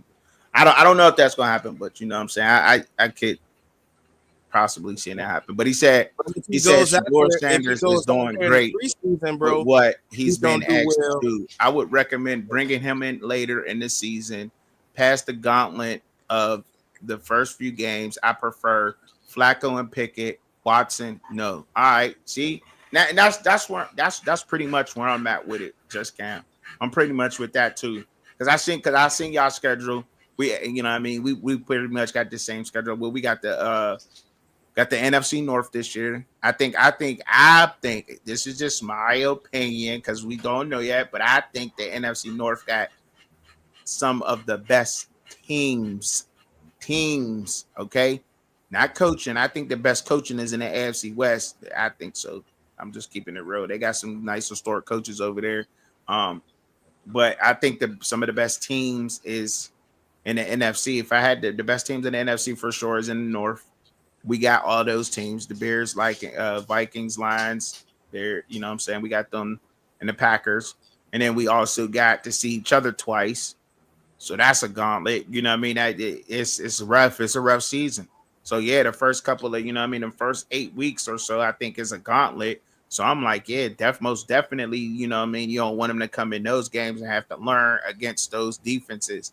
You know, so he gonna have to see tough defenses anyway, and some great pass rushers within the conference anyhow. So you know what I mean, give him time, let the other guys go in there, but you know, bump. And I think because with Gabriel, it's going to be hard, even though he got a cannon. But you know, his height is a disadvantage because you know it's like Kyler Murray. You know, okay, when you're height challenged, you know, you had a heart, had a speed, whatever, but a lot of your plays have to be out of the RPO, run pass option, boots, rolls. You know what I'm saying? Like you got to get him out there in open space, slide the pocket, and be in order to see the field and what else. You know what I'm saying? So, yeah, I could definitely see that happening in that order in that type of way, and just giving him time to come in there and you know learning what he needs to learn within the offense is Kevin Stefanski. You said the NFC North is stacked this year. Detroit and Minnesota is no joke. Yeah, I like Detroit, Minnesota. Yeah, they ain't no joke. I think people sleeping on JJ McCarthy. I don't know how people don't know that how athletic JJ McCarthy is. I definitely could pass. Definitely could pass, and we definitely gonna see that on display. And even y'all look, JJ McCarthy don't even gotta be the most accurate quarterback in the NFL, y'all. He got arguably one of the best tandems in the NFL. You got Addison and JJ, Justin Jefferson as your wide receivers. Like, what? Like, come on, y'all. Like, there's a couple of y'all in the chat right now, and I could just throw it up to JJ or Addison. Like, you know what I mean? Like, what are we talking about? I mean, you got to just be okay. And Hawkinson, too. You got Hawkinson that tight end, too, right? Yeah, like, what? Okay. Yeah. So, and then the Bears, I mean, you know, having Ben Johnson there, you know what I'm saying, from Detroit, being a head coach, you know, he's going to have a lot of his fingerprints on that offense. The Bears have shored up that offensive line. Um, Caleb Williams, he did struggle under pressure a little bit, but he was able to use his athletic ability, and I was impressed with some of that. I think he didn't. He got too happy. He had happy feet, but he got busy. So the Bears, don't sleep on the Bears. They're going to be formidable this year. They'll ruin your season. You sleep on the Bears, they fuck around and ruin your season, give you an L that you wasn't counting on if they're on your schedule. So you got to play them and respect them. Definitely got to respect Green Bay and what Green Bay's putting together because they finally went and got the receivers right. And any Green Bay fan to tell you, you know what I'm saying, they ready. You know what I'm saying? They think they ready for that division. And Detroit and Minnesota was the top two teams last year. So I like I said, the NFC North, they got some good talent up there. And we got to see that whole division this year. It's tough. It's going to be tough. Tough out the gate. And then we got to see each other twice. Got to see the Browns twice. I got to see the Bengals twice and the Ravens twice. So, hey, yeah, it's up. It's definitely up. What up? What up? What up, Cliff? The link is in the chat. It's up above. So hit that link and come up in here. You got anything else you want to add on the Shedeur topic, man? Man, we could talk about that topic all day, man. Cause to be honest, man, that's what's hot right now, bro. And I just say this, man. I'm not really going down the train of saying that I want all the quarterbacks to fail just so Shedeur can get an opportunity. Because I sit there and watch Alex Smith go to the conference championship, and I'm not Shedeur, but Pat Mahomes had to sit there and watch Alex Smith, knowing that he was a better quarterback than him. But Mm-hmm. he had a chance to learn more about Andy Reid, learn more about his teammates. And that next season, when Alex Smith said, "I'm gonna let it go and retire," he had a perfect, you know what I'm saying? He had the perfect situation to go into. But you not that. That's So not. That's hold on, let me finish, La Dog. But that's not the situation. That's not the situation. He what, two more quarterbacks behind. So at the same time, he's in the organization where it's wins going on, everybody positive, things are going in the right direction. Mm-hmm. So if he go out there and have a hell of a preseason and they don't give him a chance, believe me, some other team is gonna give him a chance to be a backup and to come in a situation in the preseason next year and possibly win a job. But if they all look like shit, it's a possibility that none of them won't get an opportunity. Because if they lose that bad to where they push a door in on the depth that they have that they didn't showed us, then bro, he don't really have, like, he back to square one again. So I'm not all hell bent on the organization just going down in flames just so one player could play. Hell, let him win 10 games. Shit, Right. that's great for Shedeur if he just played in this preseason. Because guess what? That's all he got on his resume. He did his job. He went in a preseason and had a hell of a preseason. They didn't let him play because they didn't got five quarterbacks. That ain't got nothing to do with Shedeur Sanders. That's the bad decisions that the Cleveland Browns made, and Jets, the Giants, all those teams, the Cowboys can say, okay, the guy sit back and learn. He know how to get the ball from under center and throw it. Man, let's give him a shot. Mm. And that's all I'm saying. I'm not What saying was that's a great idea, but of what they showing us, it wouldn't be bad. all right? Law, what was you about to say, Law? Nah, I was just saying. At the end of the day, not that they want the same situation. It's just you're not a Shedeur fan if you don't think like that, bro. Like it's But not that see, you that's want why the nigga to I'm fail, but you taking don't. the fandom out of it though, Law Dog. I'm going off of what There's they no way you could told take us. you can't take fandom out of it, bro. That's what Yeah, it is. because I'm not a GM. Because if I was a GM, I wouldn't have drafted 5 quarterbacks. I would have got, if I So was what are running you? Joe But Flacco, what are I you though? probably wouldn't even run Joe Flacco in. I would have just said, you know what? We got Shedeur Sanders. We finna draft him the first round, and we just gonna go off of that. But that's not. I'm Yeah, not the but guy in okay, charge. I'm going off of you what I just the know, fan. what they showed me. Hold on, bro. Let me get mine now because you told me to wait when you were running it. Go ahead, So my bro. what I'm saying is you just a fan, bro. Like you said. So if your fan's perspective is just that, just the fan's perspective. So if Yeah. you're a fan of a particular guy, like who your NFL team? You got NFL team? Bills. Okay, so your NFL team is the Bills. So if it was Josh Allen and Josh Allen was coming out, yeah, you would want to see him, the fresh young guy, be the guy, because that's just what it is. Not necessarily. Yes, you If would. Josh, if I'm a fan of the Bills organization first, I want to make sure we got the best guy in there for Yeah, the but if job. you just got a quarterback, that means you don't got a guy. Can't say they cheering on, they rooting for Joe Flacco, or they rooting for Kenny Pickett like that. I What? mean, that's exactly what they doing. If Joe Flacco, How? it's a Yo, possibility compare. But see, that Joe now Flacco won't even play a preseason game it and he don't gonna even make start week sense now one. because see what I didn't want to do is get into your comparison about what you said about Patrick Mahomes and Alex Smith because Alex Smith was a guy. So it's like if we do comparables, it don't even make sense. Even though you said it's How not did the not same. make sense when Joe Flacco won the Super Bowl, bro, and they brung the guy in Joe Flacco to won that manage Super the Bowl in season. '08, bro. I mean, years He ago with the won the Ravens. Super. See, that's what I'm saying. That's exactly what I'm saying about fans. Whatever they do, whatever some of these guys do in the NFL, to some people it don't matter. It doesn't. That's how the NFL do it. They don't pay you That's what you not did how for they 10. do it, bro. Because They he's a don't pay you starting for what you quarterback. did 10 years ago. It don't matter. He still won it, and they went to go get him. That's not how It that probably work, wouldn't bro. make sense to That's not us, how they work. but That's that's not how what the they NFL showed work. us, bro. That's not how the NFL. So why did That's so not how it working. He the okay? starting Give quarterback. you the He same should be example. one, Listen. Alex Smith had just won the AFC Championship the year before. Why did they start starting Patrick Mahomes then, bro? bro. He retired. No, he did What not, are you bro. You don't even know what saying? you're talking about. He got No, hurt. no, bro. If he got hurt, but we knew that Pat Mahomes was eventually gonna start over. That's the thing. That's Right. not necessarily the same thing for Shedeur. Shedeur got to put work on paper. He got to build a resume first. He All right, you hasn't got built it, a bro. resume. We just know what he did in Colorado. That's it. Bro, there ain't nobody giving Joe Flacco no credit for no Super Bowl 10, 12 years ago, my nigga. Well, I guess I'm the only one that give a man a Super The Bowl. NFL don't work like that. Bro, he QB1. How does it? How did? Why, bro? He He's not QB1, bro. QB1 because of How does it age, not bro. work like that when he the QB? He the quarterback. He the first quarterback on the depth chart, bro. Because of age, bro. Because of age. Yeah, he's not the No, QB1 it's because he won because the he Super won the Bowl. Super Bowl and he developed a resume for them to go sign him. That's just like you. If you got a good resume as an employee, Bro, it don't and I work look at like your that, work, bro. The I'm gonna NFL say, is what have okay, you done for well, me lately. we might be trash as hell, but we got a veteran guy that other guys. If I bring in other guys, they can learn from him. That's just common sense. That might not be what I want to hear, but that's common sense. The NFL is what have you done for me lately, sir? I don't know. I mean, in that scenario of what you're There you saying, go. I mean, I get what you're saying, Law Dog.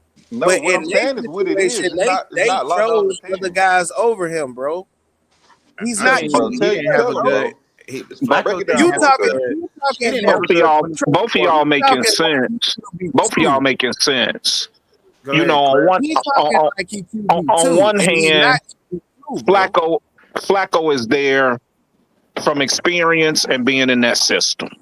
Mm-hmm. That's all We I'm we we saying. we know we know NFL. If you go get you a free agent quarterback, you want to get somebody that's kind of comfortable in your system.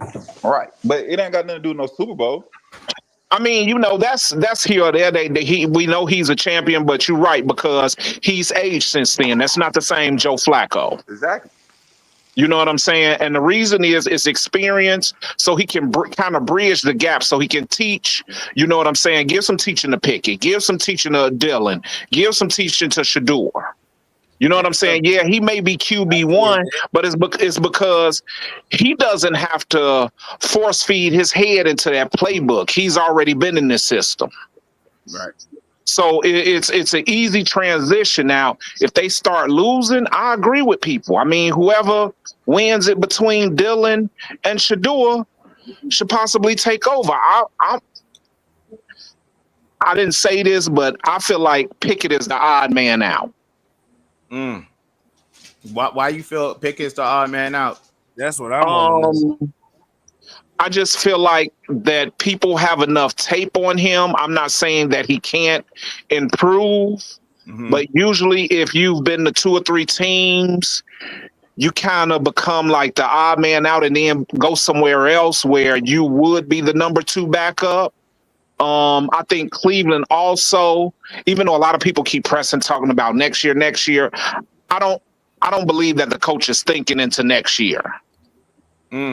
I think he wants to try to get some started now and come out with some wins. And if that comes Joe Flacco starting and either Dylan or Shador taking over, I think he's prepared to go from there for the future. Now, we have to wait and see how both of them play under fire. And that's the only thing that I try to explain to people when they come on panels and they talk to us is give both of them. Don't tear down Dylan to make Shador seem like he's the next coming of the world's greatest quarterback. They both have to learn. This is a different level. Right. Yeah. They both have to have their feet in the fire. And let both the men compete. Quit trying to pit them against each other. Let them compete, because guess what? I've learned playing this game, and I know Law can go to it. If you got somebody that's pushing you, that's just as good as you to bring out the best in you, that ain't going to do nothing but make your team better. That's a fact. Yeah. That's a fact. That's a fact. You know, so Everything Cliff said. Everything Cliff said. You know, Shador, he looks good. I don't care whatever. I don't even pay attention to the stat tracker. But the passes he throws, he looks good. His footwork has improved a lot. Mm-hmm. Mm-hmm. We've already known he has accuracy, he has touch. Mm-hmm. Now, that's the physical part. We got to get to what's above the shoulders. My only thing that I disagree with Cliff with is, and I don't even think it's a disagreement, but I don't think they gonna even skip on. They ain't gonna just skip over Kenny Pickett that fast. They gonna give him an opportunity too. He might get 3 or 4 games for him to see what he gonna do. Because like I said, that goes against my point. If he was an NFL backup quarterback that played in the Super Bowl, they gonna give him an opportunity as well. I mean, the shit don't look good to me. I don't like it. I don't like his play, but at the same time, they're gonna give him an opportunity. Just like I want Shedeur to get an opportunity. They're gonna get the quarterbacks that's in front of Shedeur Sanders now. They're gonna give them an opportunity to play before Shedeur Sanders. Because that's how they set it up. That's how they set it up. Yeah. You know what I'm saying? Yeah, that's how they rolling. Skip the process just because some fans think that's how it works. They gonna roll with the punches of what they put out. Mm-hmm. Right away. Mm-hmm. Yeah, I you know what? I mean, I agree with you. You know what I'm saying, Neckbone. Reason why I said Kenny Pickett maybe because I think they do want to go young, but I agree with your assessment on a preseason play and things like that. I don't think Flacco's going to play too much. I think it's going to come down to Pickett with a little bit and more Dylan and Shedeur showing what they got to do. Well, yeah. I think they really want to see them in front of some live bullets. You know, since the preseason games are shortened by 1, I think they have like 1 dress rehearsal, which may be like week 2. But if we actually look at it, Caleb was a rookie last year, didn't play a total preseason game. Definitely you got starting quarterbacks that don't play at all in the preseason. Nah, this preseason is all focused on. I think heavily on the Browns preseason is, and this is just speculation. I don't really know, but I mean, but we do know that starting quarterbacks don't play, and by Flacco and Pickett going for the starting job, they probably won't be in the preseason. Maybe Pickett to get a couple snaps in the preseason, but the preseason is all Gabriel and Shedeur. All Gabriel and Shedeur. I think so. Yeah. You could be wrong. Yeah. That's their time to get it in. And that's when he got to make those wild plays because he has to jump the order. And he got to jump the order and he got to show because I've seen Pickett. I've seen Pickett play, obviously, you know what I'm saying? And he just couldn't get his timing down. And I know I definitely feel like without a doubt that Shedeur could beat Pickett. I think he could beat Pickett out for the starting job. But I think he could beat Pickett for sure. If it came down to him beating Pickett, but the thing is he just got to worry about the first step. You know what I mean? One step at a time. And it right now it's just. It's right now it's Gabriel. You know what I mean? Him and Gabriel going for that third string spot. Who's going to get that third string spot? So it's just one step at a time.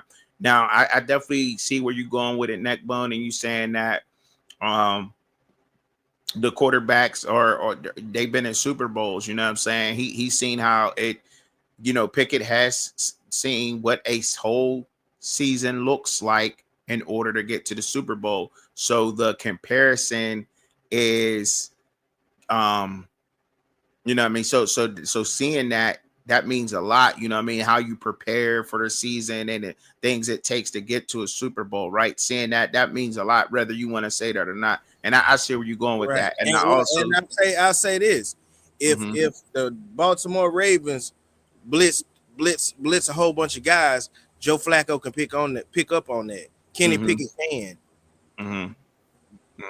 We don't know that about Shedeur Sanders yet. We don't know if he's gonna go backwards and run backwards and throw the ball, slang the ball up in the air, or keep the ball and you know what I'm saying. We don't know that about him, so he has to show that he's then changed something different in order for them to pick him and lead their team. So it's just not like Madden. You just can't go to the depth chart and got a guy that ain't even on the depth chart that's all the way at the bottom and just hit A and put him in the game just because you want him to. No, bro, it's a process. Everything has to work at the quarterback position. He got to be able to read blitzes. He got to be able to read the defense. Not saying he don't, but if they run under center most of the time and he ain't never did it in his life, well, why in the hell do you think they're going to pick the guy, start him when they got guys that can do that? They might not be great at it, but they're a little bit better than him. And he has to learn how to do it so he can be better than them. And I'm giving Shedeur that. I'm giving him that he can actually be better than those guys at doing it. But he has to get the opportunity to do it. He hasn't did it. I don't see how it don't make sense. Yeah, I didn't never say that, Nick Bo. Nick Bo snapping. Like you run 5 wide your whole career, and you go to NFL organization, and that's what they do. And if you got the athletic ability to change that, Cam Newton, Caleb Williams, all of those guys, and they change it, but they haven't changed it. He's still going under center with the trainers, snapping the ball, throwing the other trainers. That's what they want him to do. If he can beat out Kenny Pickett and Joe Flacco of doing that, then okay, we'll see. But we ain't seen yet. We gotta wait. We ain't seen. Gotta wait 2 weeks. The preseason, we're gonna see what's up in the preseason. And that's a chance to one step at a time with him. I want him to have them dudes, but shit, he ain't did it yet. He got to do it first. I will say that he's in a damn good quarterback room though to you know, as far as experience and being able to, you know what I'm saying, pick their brains and, you know, seeing how they process things, and you know what I'm saying, and it's a good thing sometimes to be in the spot where he's at, you know what I mean, and not rushed up to the forefront, you know, because you get to see a lot of those things, you get to watch and learn a lot of those things, and he knows that every snap that he takes, he got to maximize on that, but it's going to take some time to get there, and I definitely don't want a lot of fans out there rushing them up to that spot, man. Just, you know what I mean, let him marinate. Because, he said it, bro, in this press conference that I was about to play. I was about to play a clip of it, but that was kind of misconstrued, this whole little clip. But you got to watch the whole press conference. And I can't play the whole 15-minute press conference, you know what I'm saying, without getting a flag. Right. He got a whole it came out of Shedor's mouth. And I get it. He got to say those things or whatever, but it's just he has to say those things. But I think it was genuine because he's only been in one offense. He has to most definitely learn what Stefanski wants. But it's definitely quarterback friendly, and it's set up for him to be successful. You know what I'm saying? So it's not calling for him to do a whole hell of a lot of things that he hasn't done, but there's a lot of things he has to learn. You know what I mean? And he, on top of that, he still got to learn how to read his defense that he got to practice against first. So he got to learn how to read that defense before he can even learn how to read another defense. You know what I'm saying? Because there's a lot of teams out there who mix it up real good. Like, I couldn't imagine, you know, wanting to throw him out there against a Detroit line defense right away, or, you know what I mean, just throwing him out there with the Baltimore Ravens, Van Noy them coming at you, TJ Watt and Alex Highsmith closing in on you from the corners. Like, it's different, bro. Like, you know what I'm saying? So changing at the line. He can't. You got to learn the offensive coordinators. You got to gain his trust. He's not trying to gain Shedeur Sanders' trust and run 5 wide. That's not the situation he in. He in that man offense. So that man's offense, he got to gain his trust, which means he got to get under center. He got to do some stuff that he's not comfortable with doing. That's the team that he's signed to. It's not the Colorado Buffaloes or the Trinity High School, private school, 1A football law. It's the Browns organization that signed him. That he picking signed, it up pretty fast. Yeah. So he picked. So Sanders is picking. Shedeur must be picking it up pretty fast. Cam just said, "I have confidence in the QBs. May the best man win. I just wanted to solve the QB problem." He said Sanders just played with the second team today. He was 8 for 11, 3 touchdowns. You think he's going to be fine? I did see that he took some snaps ahead of Gabriel for the first time today. I Right. did see that report. You know what I'm saying? And that's good. That's good because that means he's picking up things as things go on. Like he might be advancing a little bit faster than what some of us out there may be thinking. You know what I'm saying? You know, he may come in, but still, like, there's still a whole gauntlet of things and a lot that got to go on, a lot that he has to learn with this offense in order to be successful, dog. Like, and I like what everybody put up on the table today. I hear everybody. I like what everybody put out there. I wish more people would come drop some jewels. Studio One about to drop in on this. He about to come in and drop in on this real quick. Can I say something real quick? Absolutely. You know, I'm a Bears fan, and I've been keeping up with my buddies opening up this training camp. Hasn't looked too good the first 3 days for Caleb. He's even been pulled. What? Yes. He got pulled day before yesterday. And it was minor things. And people have to understand, he in his second year sophomore, still, even though it's a new system, you're still in a learning process. And this is what I try to get people to understand. He got pulled for minor things. We talking about formations, alignment, getting people in the right position. All of that plays a factor when you're a quarterback. Absolutely. Getting the cadence down or the call in the huddle fluently, getting in and out of the huddle.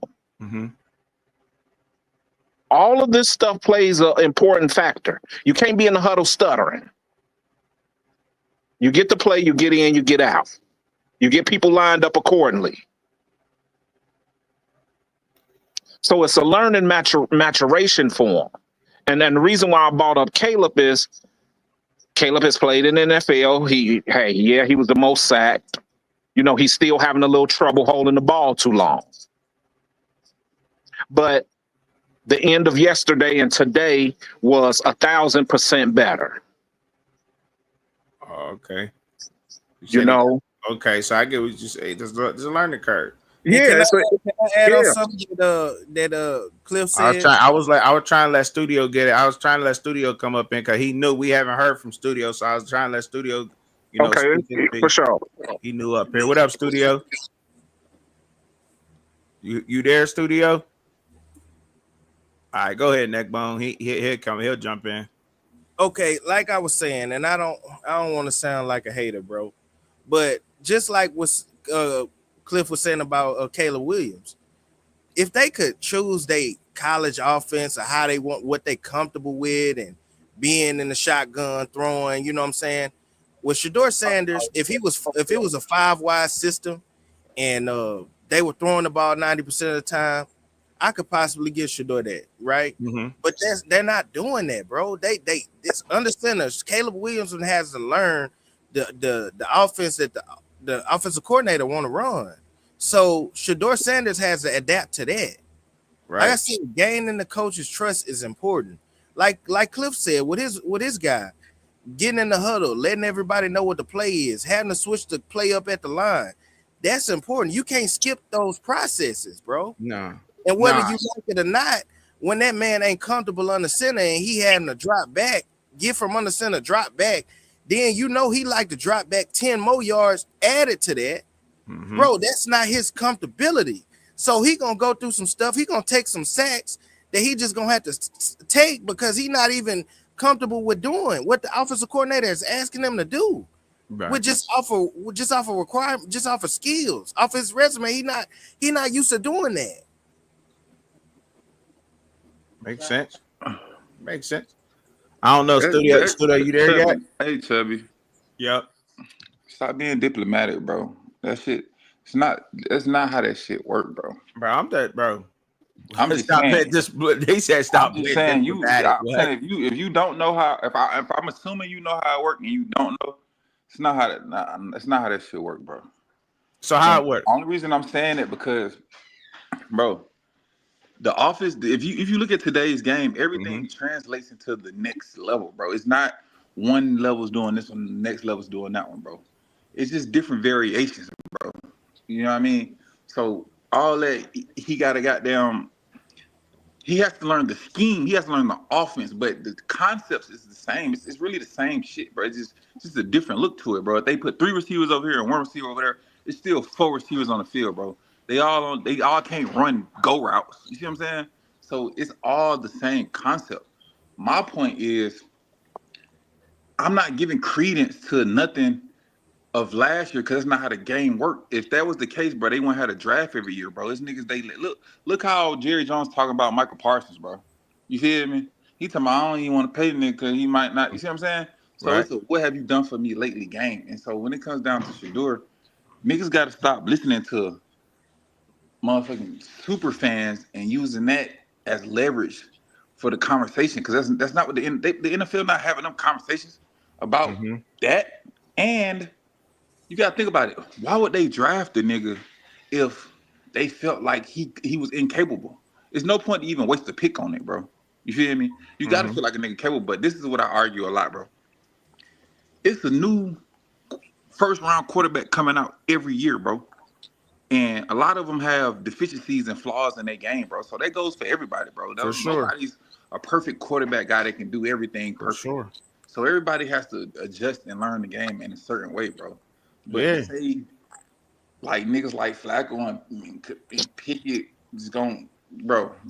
I just don't see that. I don't, because it's like you play for this organization. That don't what you did at the organization has nothing to do with, especially if you're not a guy. If I have no serious okay, if you want to understand what I'm saying, look at the money they spent.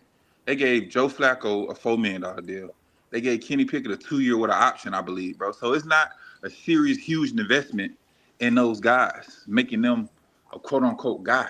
Like the name of the guy, the name of the game is if you like the Eagles, you draft good players in all rounds and you apply them where they, see what I'm saying, where they develop. You develop your guy, yeah. Right. So that's I'm under that act, bro, where you gotta develop it regardless. You gotta develop the running back, the safety, the linebacker.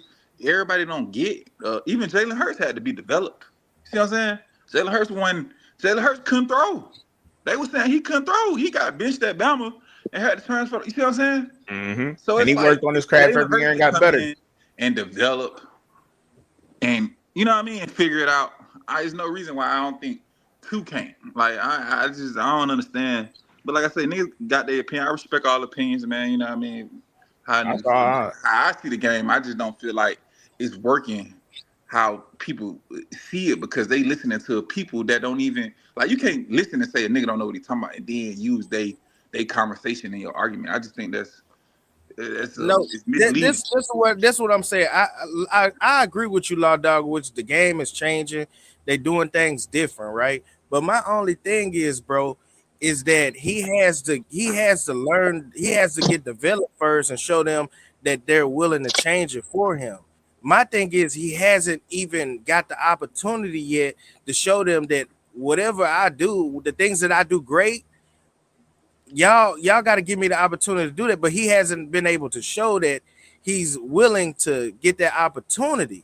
Like I said with Caleb Williams, I mean, that's what I'm saying. But when you say it was open, wait a minute, that was open and wide open for at USC for Caleb Williams, but he's still having to learn under center and do things that he's not comfortable with doing because that's how they do it. Which means he hasn't changed their system. Not all quarterbacks. Now it's some quarterbacks. Bro, I can look it up, bro. Most NFL quarterbacks are the gun, bro. But I get what you're saying. But that's not the case right now for Shedeur Sanders. You can't because say he's QB4, bro. In their eyes, not in our eyes, but in their eyes, you say he QB4, and then you say he taking snap from what he is, Law Dog. I'm not saying what I think he is. Bro, that's what I just said. Right, that's what I'm saying. So I'm saying when he's QB4 on the depth chart, you saying he taking snaps from the equipment manager throwing. Who else he supposed to throw to, nigga, at QB4? I mean, that's who they got. That's what he's doing. That's my point. So when you make it like it's his fault or he's no. I told you. That's what I said when I first started talking. I said that it's not his fault of the situation that he's in. They drafted him when they had 5 other quarterbacks, and he having to go off of what he can do. I said Okay, that. well then you got to stick to that. You can't then chastise, come back in the same No, sentence. no. I said that. You just didn't listen to No, that you part. you said that, then came back with a point about him not being able to get on the center, and the reason being like him getting the ball snapped from the equipment manager is something to do with his play. No, not nothing to do with his play, bro. At the end of the day, if we confused about what I'm talking about, what I'm saying, I all ain't I'm saying confused, bro. is, I'm bro, listening to you, bro. look, bro is under center doing now. It ain't like he at Colorado where But they don't you know be what I'm under saying. center like that, He bro. was out They there, don't be no, under center like that. but that's what I'm saying. He under center doing things. But I It- guarantee but you, if he was at it, Colorado right now, he'll be but 5 wide. Bro, Everybody be every throwing the ball quarter, playing bro. 7-on-7 Listen, bro, in the bro. fall. Quarterbacks But know he how to ain't. get under that bitch and take a snap, bro. Niggas don't struggle with that, bro. No, that's not all that's to it though. What is You to gotta it, bro? drop Niggas not back, dropping over back doing that a motherfucker 3-step to the drop back, tight bro. end. You gotta, you know what I'm saying? You gotta do They things not that's doing the game is not played how Peyton Manning played. That game not played like that, bro. but that's what they running in Cleveland, bro. No, they not, bro. I With don't know Joe why you no, Flacco. say that. I see what I this guarantee is. you Joe Flacco take more snaps under center this year This is than what law. Okay, than bet. Let's bet. Hold on. Let's bet that. Let's bet that. Let's bet why whoever the don't you quarterback is, they have more snaps in the gun than they have on the center, bro. Let's bet $100. I was gonna bet with you with something else. No, no, I no. was gonna bet Let's with bet you that. with that statement you Hold on. said with the 4-2 that he gonna get 6 games Stefanski to love play to run I the don't know how ball, quarterback. many dog. games he's gonna get, so I can't bet on that. What I'm saying, let's bet since you said that.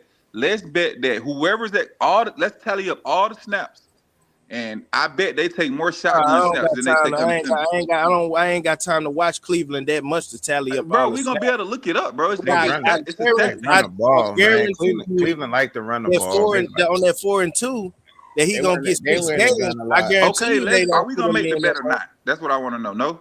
Oh nah, bro. Okay, then. You ain't So finna then you get me like frivolously that. talking, bro. You just saying shit. Nah, that's not just saying shit just because I don't want to bet you a bet that I don't got No, time enough you to said add up that. to. You said. No, You I'm said. just saying, You bro. said. Like I bet you said. the game they running is See, that's like what I'm it's like saying, bro. that. You said you bet me, nigga. You said I bet you Joe Flacco take most snaps under center than he doing the gun, and I said bet, and you saying, well, like, what you talking about? Well, Now, I didn't mean like bet money. I'm saying like I guarantee it's a possibility he take more snaps on the center than he do in the gun. That's But what I said. even You then, just it's talking, more. bro. But You what I'm don't saying believe that. though, it's still more than 5 wide every single game, bro. Bro, they didn't even run 5 wide at Colorado that much. Shit, I be damn if they did. y'all funny. I be damn if they didn't It throw was a two. Charlie That's what off I'm saying. for You all listen out to there because they knew they wasn't gonna run the ball. listen You to ain't finna lie to me. All right, bro. That's what I'm saying. You got it, bro. You right. You right. Well, It didn't I'm matter just who saying they this.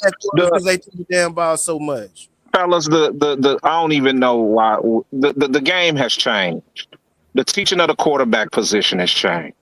It's not what it used to be. You know what I'm saying? It's not the old school way of teaching. there's so many guys that hasn't It been developed in college. right. So many. It's so many off balance. It's really it ain't too many 3-step, 5 steps, and possibly 7 steps no more. Because like Law said, majority it's a copycat league. Majority of it has went to the shotgun. You know, now you still do have some coaches that are play action heavy. They not doing the play action off the so-called fake RPO or whatever. They want you under center. They want your back turned to the defense for that second and really creating that ball fake. And I And you do agree with that, y'all. I agree with that part of what y'all saying. The game is changing up. I and you just do feel like the Cleveland Browns are gonna swing more towards the under center situation. Even if it's more steps passing, they're gonna swing towards that much with Cleveland Joe plays Flacco. 60% in the gun, bro. No, I'm just no, saying. no, I mean Flacco, they're gonna Stefanski swing more with it. Stefanski is more Stefanski is I'm more looking play at it, action. bro. I'm looking at it. I'm looking at the stats. That's what it say. Just last year they had what 60%, bro. They had Winston back there. They was more in the guy. Yeah, they Yeah. had Jameis Winston. That's a different guy than Joe Flacco. Jameis But it's the Winston same take off with that coordinator, dude. bro.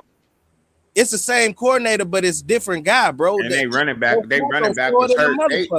Chubb was out too. A lot of the season, a lot of it too, though. A lot of it had to do with Chubb being hurt. You know what I'm saying? Because if Chubb in there, So he going under that center and he handing that rock off. But nigga, what? They hand the ball off, but it's I don't know. I hear both. I hear what both of y'all saying. But I just want y'all to know, though. I just want y'all to know that I agree to point y'all saying that the game is changing. I'm not gonna be a fool and say, "Oh, Yeah. that's what the NFL I doing." No, think the I'm not game has that changed dumb. so much. I think the game has changed so much to the point where I think it's almost like, look, like, call me crazy or call me what y'all want to call me out there, but I think it's changing so much to the point where I don't even think that an offensive coordinator or defensive coordinator should even be putting themselves saying that they're running a air raid or a shot or a gun That's or my you know what I mean. right. It should just I be agree with that. multiple. You should just be That's what it multiple. is. You know what I Right. mean? You got to Yeah. have the personnel to just have multiple to be able to go to the gun when you need to go to the gun. If you need to Right. go under center in the I formation, let's do that. Bro, If you need to, even the run heavy teams, bro, 49ers and Ravens, still 60% out the gun, bro. So yeah, set it up like they open up the it's field. not that old shit no more. So all that, Mm-mm. that's what I'm saying. You gotta what you Personnel. saying ain't wrong. It's No, just outdated. I'm That just shit talking outdated. to the Cleveland situation, and I would agree. Joe Flacco, one of the last guys left of that era, so I would feel like they would run more into his favor in the season. They not Get going, out, bro. That's get not how out. They go to a different system. See, I hate when we do. I don't think it's outdated, dog. I think they make the learning curve easier for these quarterbacks nowadays. Talk to him, Cliff. You know what They I'm saying? That using that their gun strengths. that gun makes it easier for them to read the defenses. And people don't really realize that. You know what I'm saying? That's why that game has changed. I'm not saying that they are slower than back in the day. It's just easier. You know, Right. That's with we anything. We gonna make you always supposed to make it easier for right. yourself. Everything has been made, you know, easier for people to do. So they figured, man, okay, we get them in a gun. We're starting to see a lot of quarterbacks. Majority of the quarterbacks, they can pick out stuff easier from this gun. You know what I'm saying? Because hey, if you a football savant, if you anything, back in the day, first 2 downs, it was quarterback under the center. Run. The third down, that's when you saw shotgun. Yeah. Unless you had a Dan Marino playing against a team that didn't have a good nickel back, then he'll be in the gun majority of the game and he'll eat you alive. But we've got quarterbacks that throw on different levels. And what I mean by you have short to intermediate quarterbacks that are great, have great accuracy, can pick you apart. You have some that can stretch the field with what they call cannon of arms, you know, the Josh Allens and things like that, and the Burrows. You know what I'm saying? They can make all the throws. So you kind of tailor to that quarterback. And I believe that's what Cleveland is gonna do now with Shedeur. Like I said, you know, going back to him, I want him to learn a little bit more. I do. I don't want to see him out there week 1 against Baltimore.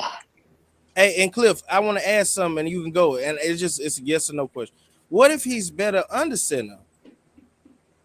Well, I mean, that's a good attribute too to have. That's not a bad thing. But we already know he's comfortable in the shotgun. But what they want to get him to do is, even with the 35% of being under the center or 30%, is to be able to run the deep play action off of that because you're going to run the ball. So what NFL teams do, since they've kind of made fullbacks obsolete, they'll get one of their great blocking tight ends and he'll be the fullback. Either they'll be in a strong eye or they'll be an offset eye.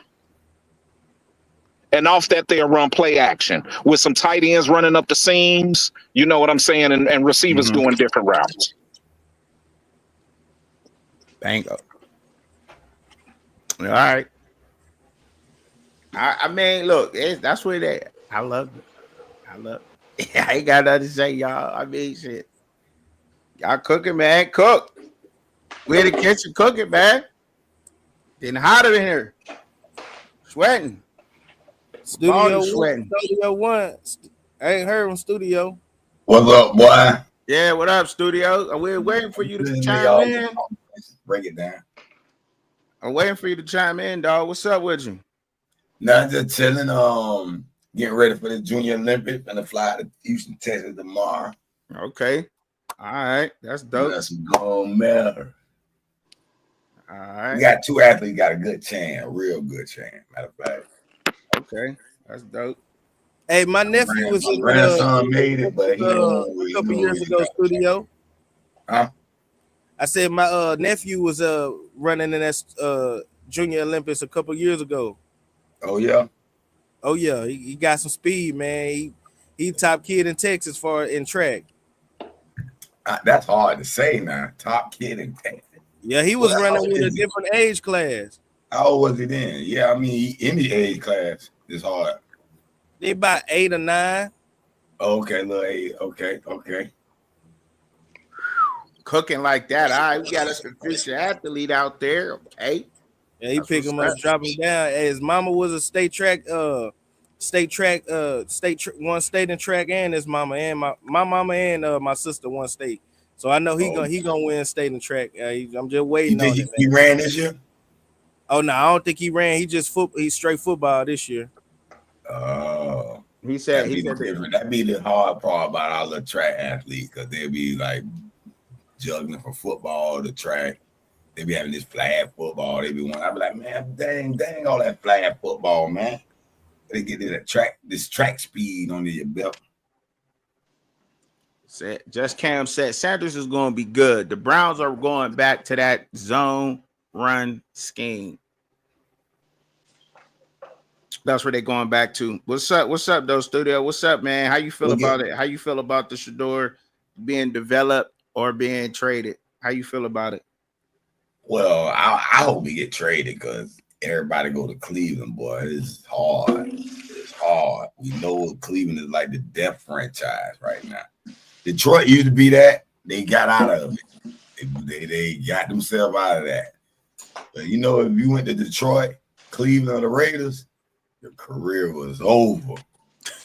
Oh man, man. Yeah, he said he want to be traded. He said he rather be traded out of there. But I think he's gonna be all right. I think he'd be all right. Who's starting to noise of him wanting to be traded? He said that publicly. Oh no. I just what I'm saying. I just asked. What I'm saying. It's just okay. I thought that was some words. I feel because we know how the organization in Cleveland is. All right. It ain't that particularly. It ain't they missing on quarterbacks. It ain't the best place to be right now. The next year's class of quarterbacks.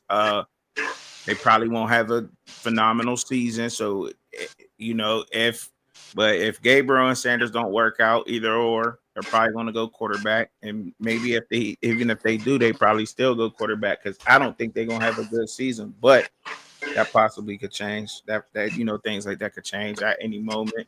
But I mean, I like to play devil's advocate. What's up with that? Cleveland is an ideal spot for him. Look who he's battling. Old Flacco, Gabriel, who else? So if he really that dude, he should be able to go ahead and win this starting spot, regardless if the team be good or not. And he'll learn and develop by learning his bumps and bruises. I'd rather him just get on out there and get it over with. Learn your mistakes. Y'all can't protect them from making his mistakes and learning, the bumps and bruises. No, he got to get out there. I hear people when they say putting him out there is the best way to learn. But see, the thing is with that, or is they gonna have a winning season? Probably not. I don't know. You know what I'm saying? Probably not. You know what I'm saying? But I'm not a Browns fan, so I'm not homer on that. I'm looking at this realistically, like probably not, because they're more than just a quarterback away from actually turning up and doing what they need to do. They need a couple more pieces, I think. Actually, Cleveland had that 5 defense. It was just the offense a little shaky. Yeah, and I mean, and I don't know. Maybe I could be wrong though. But just looking at them and playing against them, I think they need another wide receiver. They need another receiver, a reliable guy. They need another reliable guy. They do. And that's how I feel, from watching them playing against them 2 times a year. I think they need another reliable receiver, but hey, somebody could feel different and say they need something else. They might need an offensive lineman, They need to, bolster that up a little bit. But look, what I'm saying out there with them, and if he go out there early and they don't have a winning season, they possibly could still be looking at the go quarterback. But my thing was on that, right? And I think I'm tripping. Well, I don't know. Is there a such thing as you showing good even in losses? Is that possible? Yeah, that happens all the time in football. That's what I thought. So even if they, you know what I'm saying, even if they, lose games or whatever, he still possibly, they can see Kevin Stefanski can say, that's my guy. I'm going to get him X, Y, and Z. And we're going to run this back. You know what I'm saying? And we're going to do our thing here. So that's what my I was thing. saying to you, Tubby, is he a 5th round guy, bro. I don't know how much time he going to have to be where it's like, maybe he just show a little bit, like depending on what time they give him the range. See, they having him kind of rough right now. Right. So I don't know if he's gonna have the time. So I'm saying maybe I wanted to happen for him a little earlier, so we can see, so they can see. But if you wait until the end and he go 2-1, shit, that ain't enough. Yeah, I don't think that's enough. I don't think that's enough. I think you need at least 7. I think you need at least 7 in to see. You need at least 7. Maybe 6, at least 6, maybe 6, you know what I'm saying, at least, but towards the end of the season. We got a new viewer. My man A1 Allen Champion. You new here. What's up, man? Make sure y'all hit that subscribe button, man. I got a lot of people up in here, man. Make sure y'all subscribing for real. Y'all come view me, man. My only thing, guys, is how does that happen? Cleveland is cheating Sanders. He said trade him. Yeah, I was gonna say how they cheat Sanders. How they cheat? How you feel? How you feel they cheating them? A1 Allen. I mean, if you could type it, or you can scroll up in the chat, man, or you can you know what I'm saying, you could jump, hit the link. However you feel, you want to rock out. You know what I'm saying? I'll put the link in the chat. If you want to you know what I'm saying, hit that link. You could be able to come up on a panel. Or you can get it off, or you can type it. You know what I'm saying? How you feel like he's being cheated? I mean, how does that happen though? How does he get a chance not to go 2-1 without them skipping all the other guys, bro? The only thing I could think of, y'all, and look, it's gonna sound crazy. It's gonna sound super fanish. It's gonna sound like all of that, right? The only thing I could think of happening is Shedeur getting in there earlier is if that stadium. If the dog pound go crazy up in there and they start them chants up of putting them in, bro. I mean, look, we seen crazier stuff happen, y'all. This at this point it's just speculation, right? We don't know if that'll happen, but there's guys because we know they like Gabriel. The offense that Kevin Stefanski runs, he likes Gabriel, bro. They was on him from the jump. They, he was their secret weapon because they knew a bunch of NFL teams was going to be looking away from Gabriel because of his height, right? And what dropped him, I think, honestly, was the fact that he lost against Ohio State in the fashion the way he lost against Ohio State. It's not, the way he looked in that loss. If he would have played, if he would have showed enough, but I think he showed enough to Stefanski anyway. You know what I'm saying, for him to be that guy, because I mean, I don't know. I think it's kind of crazy, but y'all, all these years of college football, y'all done seen guys go undefeated in college. You know what I'm saying? They whole college career as a quarterback, go to the NFL and drop the ball. So we can't say that because he was an undefeated quarterback, he was going to be great in the NFL. But I guess Stefanski liked him. A lot of guys was going to overlook him because of his height. So look, they liked him from the jump. Flacco, he's given Cleveland some promise from the 2023 season. That's they went in the playoffs with him, and he got him there. He played well enough for Cleveland, so he has done it well in that Kevin Stefanski offense. He has that plus for him, and now also which got him the Colts like, oh, what Flacco did for Cleveland was good enough for us to bring him over here. And let's use him as a bridge quarterback for Anthony Richardson, however that went, right? And then you got Kenny Pickett, who actually, rode the coattail of Jalen Hurts, got in a couple of games, and showed Stefanski some things, and maybe he think he could work with him. Plus everything else that comes with the road to a Super Bowl. So he's up. He got an uphill battle for sure, but I still think that he can. He just got to get the opportunity, and I think that's where Laws is coming from. Is will he get the opportunity and the reps he needs to do that? And I think so. Today was trending in that direction. He got his first chance, Law, of getting the second team snaps to today. Was it today or yesterday? Don't quote me. And he, like he said, he went 8 for 11, had 3 touchdowns, and he did get those snaps. So that's looking good. He's working his way up. Once you get those snaps over, that's kind of saying you're a little bit ahead in the battle, and maybe they'll see what he can do with the ones at some point. But when he get that chance with the ones, he got to show out. There's no ifs, ands, or buts, but he know that. You know what I'm saying? Because when you get those opportunities, you got to maximize on them opportunities. And I think he also said that in the press conference. So I think he said that in his press conference. I got to go watch that. It's 15 minutes long. I can't play it on here. I ain't trying to get flagged for that. But he said that in a press conference. Like, I got to, what I'm saying? When I get my opportunity, I got to get it. You know what I'm saying? That's it. I got to maximize it. He got to go for it. He got to go for the gusto. He got to make it undeniable for the undeniable, because I mean we know Flacco's older, so he ain't the same. We established that, you know what I'm saying? And what Pickett did last year with the Eagles, he was he had the best offensive line. The Browns don't have the best offensive line, so that goes into play with Pickett and his success. They probably want him because he's a little bit younger. They probably looking more towards keeping Pickett probably because he's a little bit younger. But I don't know.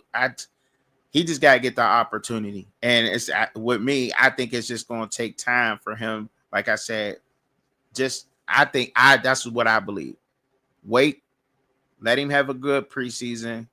Let him go into the season. It may be a little bit earlier than I expected, because I think I said like week 8, 9 or something like that, maybe 7. Get in there and cook.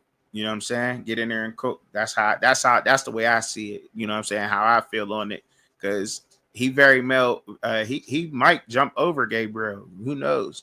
Gabe? You know what I mean? He started off liking Gabriel, but he might jump up over him. He got to get that third spot.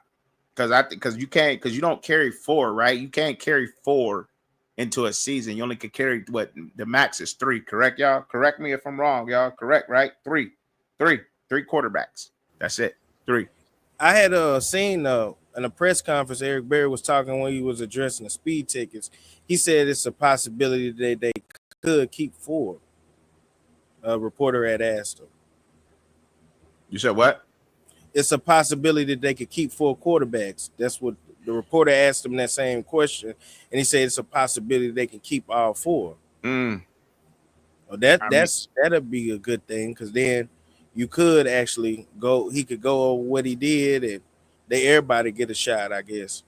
I mean, you probably gonna see that. I mean, because it's and I would really, I want a Browns fan to let me know how y'all really feel about this. Like, do y'all feel like this season is like an experiment or what?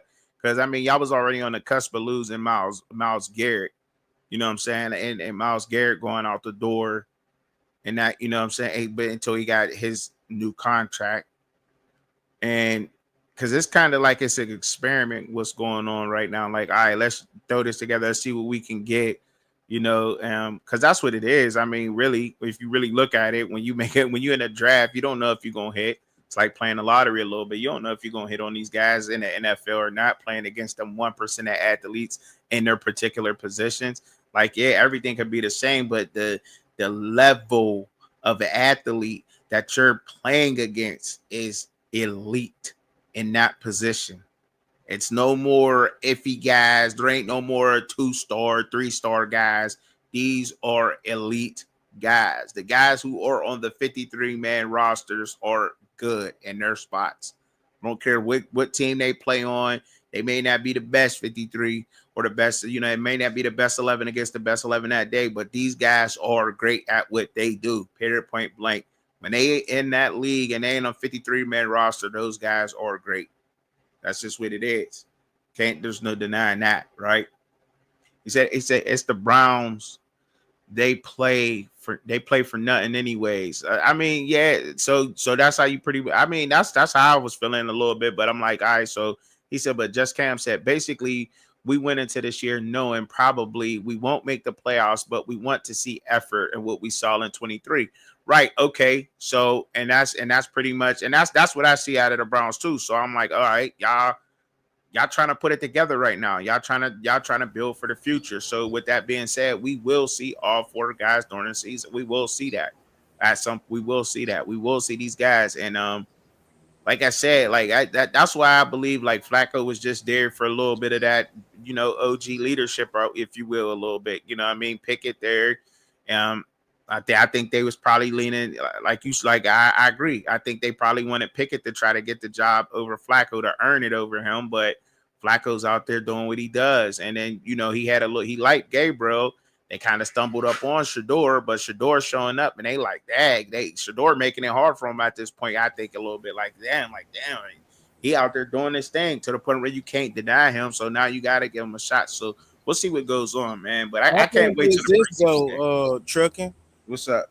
Have they even put full pads on yet?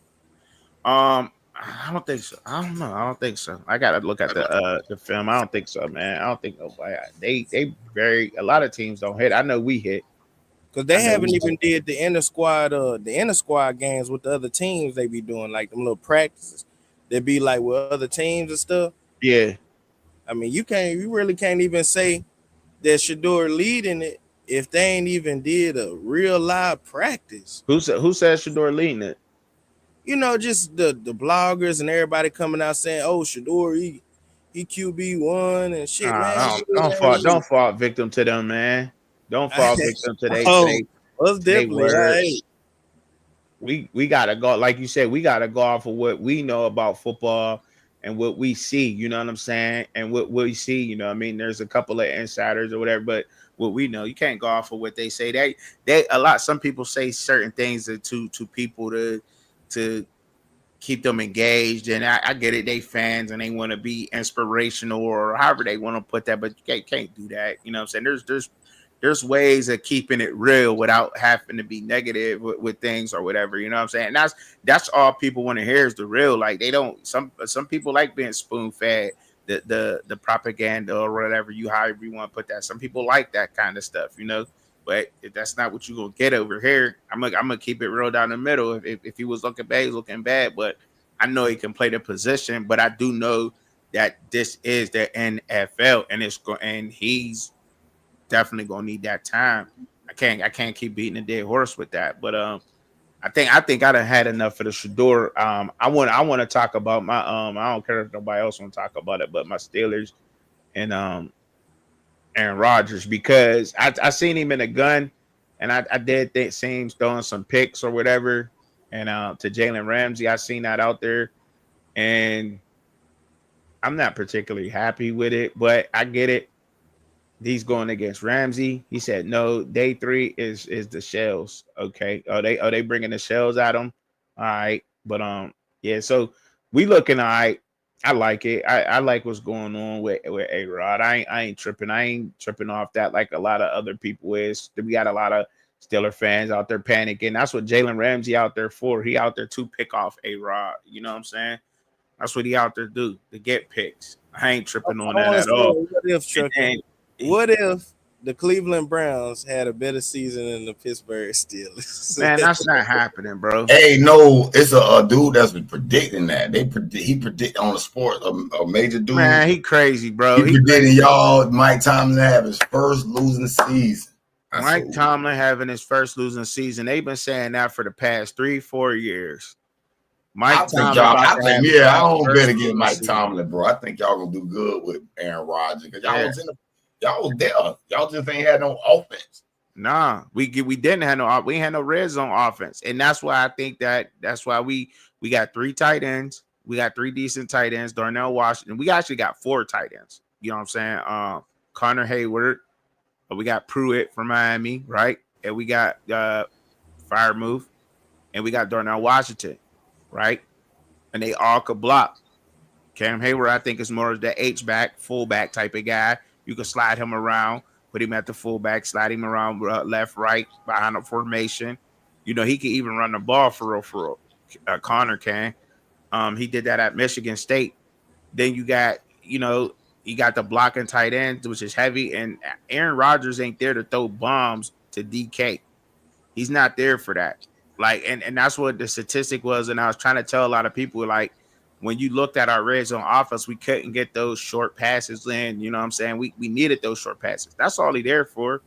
All we need Aaron Rodgers there is for them intermediate passes. The Jets dropped so many of those. And that's what we got him there for. And I think that it would be good. And I was against it. I didn't like it. I wasn't happy when we got Rodgers. I'm gonna keep it real. I wasn't happy about it. But I was like, it is what it is. You know what I'm saying? And we're gonna roll with it. We trying to get it. We trying to get Cam to a Super Bowl. He deserve it. We trying to get him there. We got to get a playoff win. Definitely got to get one of those in. But I don't think we're gonna miss a beat on the defense. I mean, TJ just got paid. We grabbed Ramsey.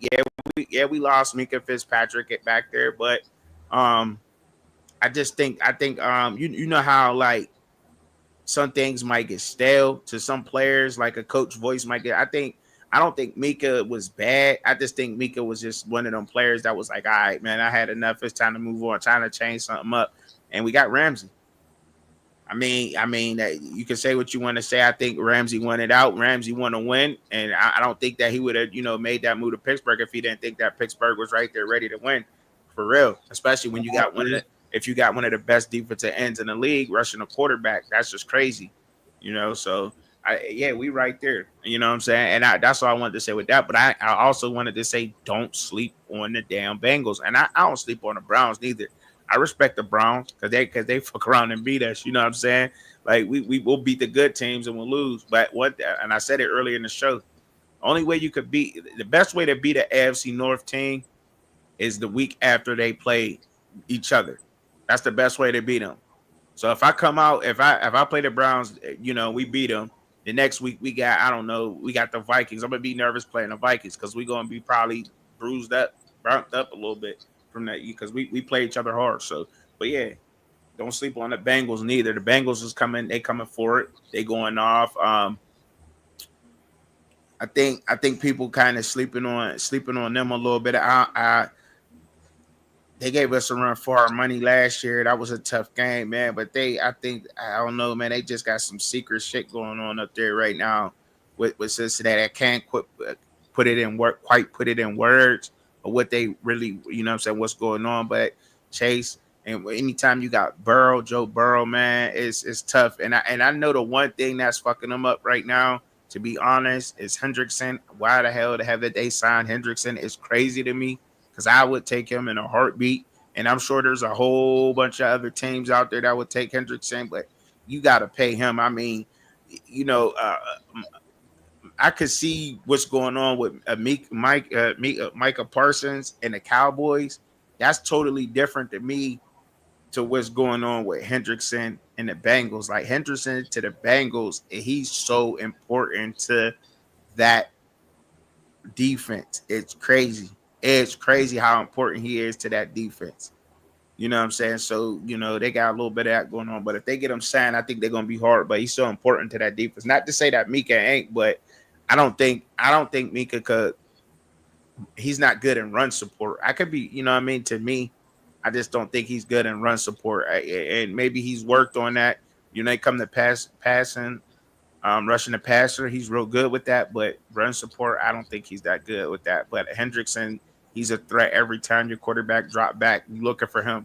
So, especially leading the NFL the way he was in sacks for the past 2 years. Not only that, but just watching him on film, you see his stats and they stand out. But when you watch him on film, it's like they can't even block him, like Crosby. You know what I'm saying? They can't block him. He's unblockable. I like Miles Crosby, man. I feel like, man, that boy there, he doing this thing, man. Yeah. Yeah, it definitely going on. Like Crosby already going to do his thing. He said Bengals are a Super Bowl contender team with a cheap front office. Hey, Truck, y'all Yo, play Cleveland 2 times a year? yeah, we got Cleveland 2 times a year. We got Cincinnati 2 times, and we got Baltimore 2 times a year. And that's what I'm saying. Like you gotta respect that. And then we got the. Not only are we the AFC black and blue division playing each other twice, but we got to see the NFC's black and blue division, which is the Vikings, the Lions, the Packers, and the Bears. We got to play them guys this year.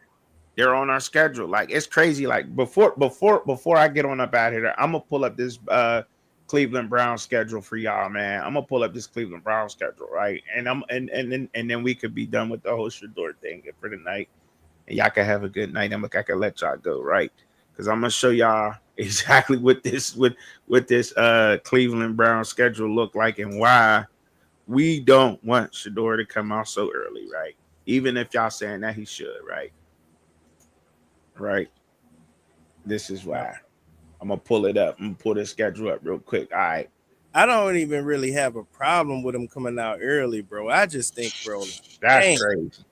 That's crazy. You really fine a lot, bro. For the preseason game, August 8th. Okay, that's a couple weeks from now, and they got the Panthers. He get to see Jimmy Horn. Hey, that'd be dope. And then they got the Eagles in the preseason. Hey, pull it up on the big screen so the audience can see it. I don't think the audience can see it. Oh, you can't see it? All right, let me pull it up. I'm glad you said something because I got it up, but I ain't put it on the big screen. There you go. Y'all can see it now? All right. Yeah, we see it. All right, so that's what they got in the preseason. So you got them 3 games, and then they got the Rams at home in the dog pound, right? August 23rd at 1. That's their preseason. The Panthers, Eagles, and the Rams. And then to start off, they got the Bengals. That's always tough. Even it being at home. You want to do a win-lose scenario? See how many games they going to win? Come on, man. Let's do it. We finna get out of here. Go ahead. I'm right here. They first game against the Bengals. What you got? Is that a win or a loss for them? I'm going to say loss. That's a 50-50 game to me. I'm in that division. They're very familiar opponents. They play each other well. You know what I'm saying? It's a 50-50 game to me. For real, because they definitely got the DBs to lock up those receivers. I think so. So we'll see what's up. See how they play. I think Joe Burrow too much for him though, bro. I think he got something to prove this year. So gimme games. I think he gonna take them. Okay, so you got the Bengals, a loss. The Ravens. That's an L to me. Yeah. 0-2. The Packers. I think they take the Packers. What? Yeah, I'm gonna give them that one. You gonna give them the Packers game? Okay, but that's a tough game though. That's still a tough game. Still a tough game. They was right on the cusp. Right after the Packers, they got the Lions. You got to think about that one. I'm gonna go 2-2. You had to think about that. Yeah, because the reason I say that is if they rolling, it's a possibility they can knock Jared Goff out on in that one. Okay. Jared Goff come in bullshit and Joe Flacco can get out there like Joe Flacco and get him. The Vikings. That defense with the Lions is crazy. Yeah. The Lions defense is crazy, and the Vikings defense is too. So, but they got the Vikings right after that. You got 2-2, so you got the Vikings. I feel like they gained that win as well versus the Vikings and make them 3-2. Okay. Then you got the Steelers.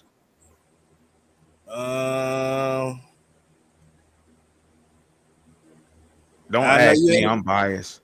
Go ahead. What you think of that one? I'm biased, bro. You can't ask me that. I'm a Steelers fan. You can't ask me that. I'm biased. Of course, I'm gonna say the Steelers. Are you crazy? Like, I mean, at least I'm keeping it real. I ain't gonna lie. Like, it's my Steelers. I mean, and we at home, right? We at home. Like, see, I get it. Like we may split them with 50-50. Like if it was at the, you know what I'm saying, the dog pound, you know, I'll be like, all right, they might get us at the dog pound, but we used to play in there, but we at home. No, I don't think so. So how many games is that? Y'all, they take the L against Pittsburgh. I had them beating. It's a gauntlet to me, regardless. Like, I don't think any of these games is going to be easy. I say that off the top. The Bengals, Ravens, Packers, Lions, Vikings, Steelers, the Dolphins. I give them that dub. Right there against the Dolphins, because I don't know what they're going to do. I think they could beat the Patriots for sure. I think they could definitely beat the Patriots. That's 6 games right there. Huh? That's about 6 games right there. For you?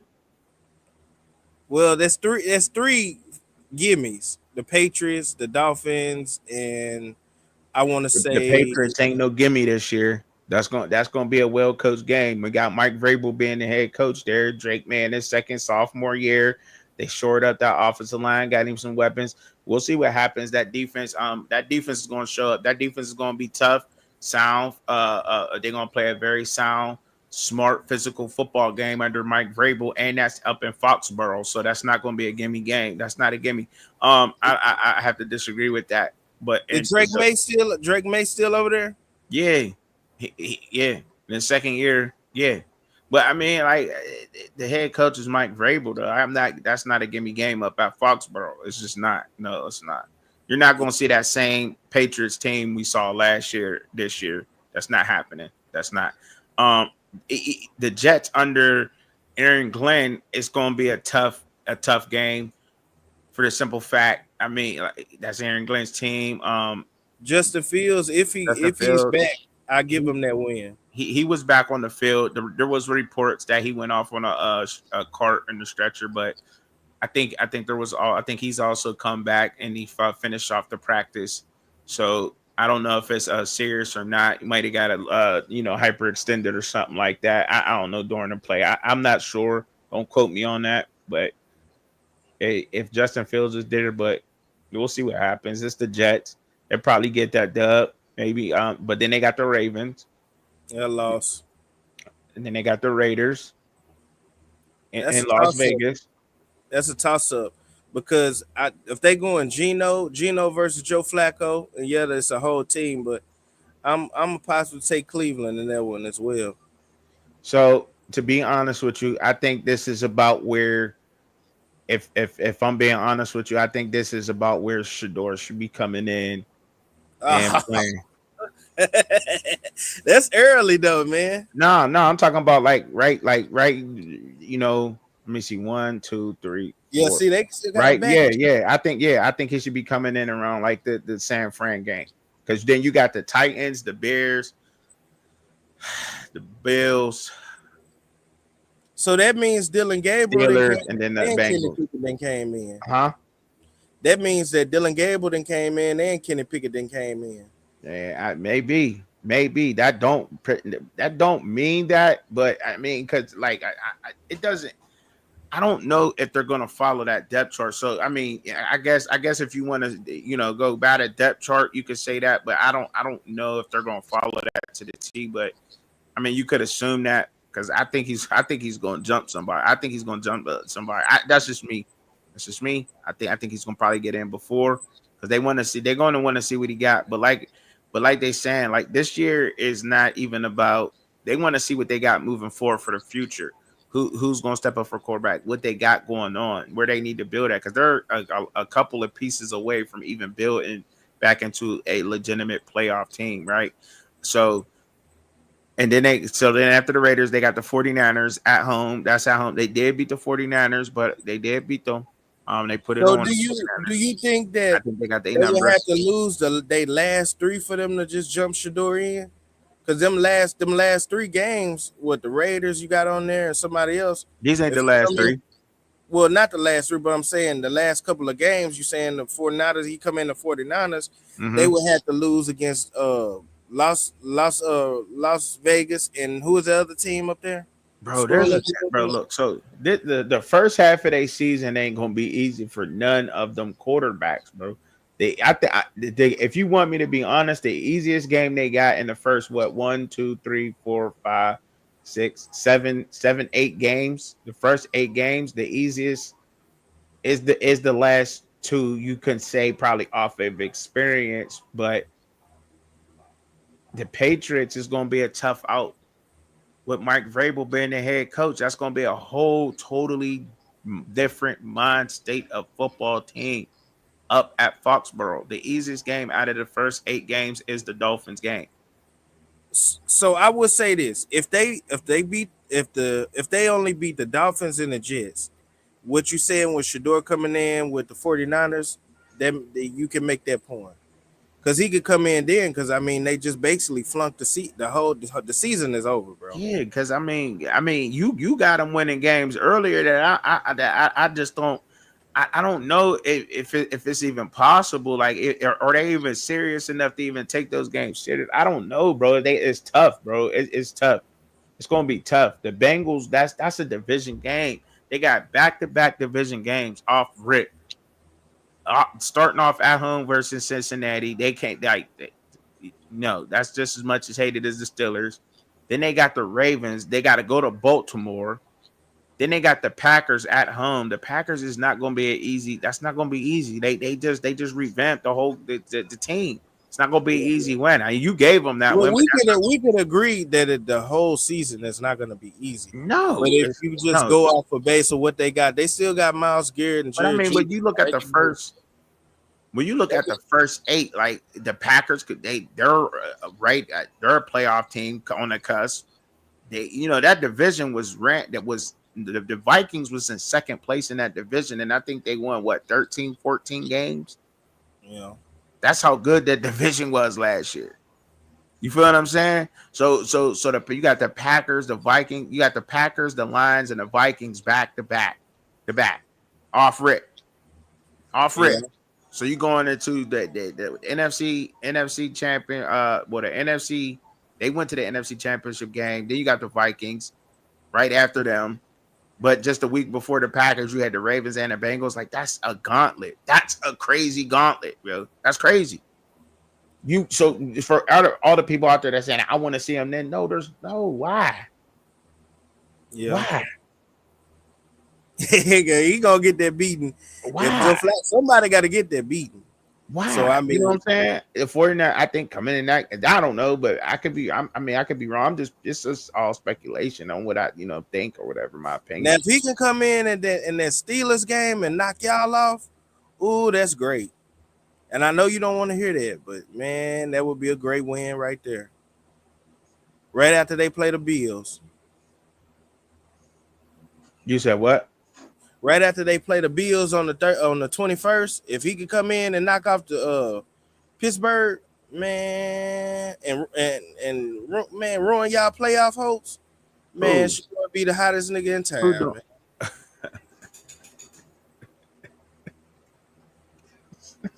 I'm telling you.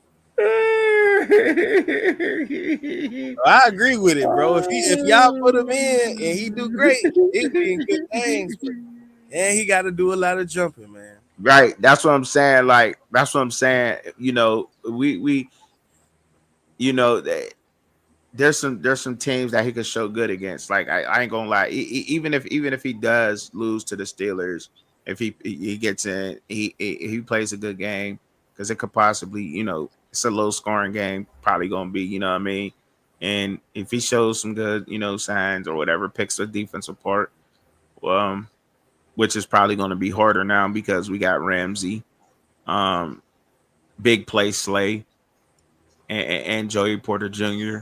That's not an easy feat at all. Hey, go back to the 49ers. We skipped the not the 49ers, but we had finished saying win or loss on the games. Okay, yeah, because you was correct, because you started on the Craig. So you said the Raiders. I think it's going to be a tough game, but I still could get a Browns that one in Las Vegas. I can get them that game. Yeah. I think they could beat the Raiders. I think they got the 49ers number. I picked them to beat the 49ers last year, dog. Even with the couple ones they had. Stomped them. Was it I last feel week? like with Kenny Pickett or Joe Flacco, they it's just matchups, bro. Like I, you know what I mean? Like how they say with boxers, you know how they say with boxers, style makes fights. Like I think that the style of the Browns is just something that the 49ers just can't F with. You know what I mean? I think they got their number. Like I possibly can give them that one. You know what I'm saying? I think they just got something that 49ers just can't hold, you know. They dogged them last time they played them. That's just me though. The tight ends.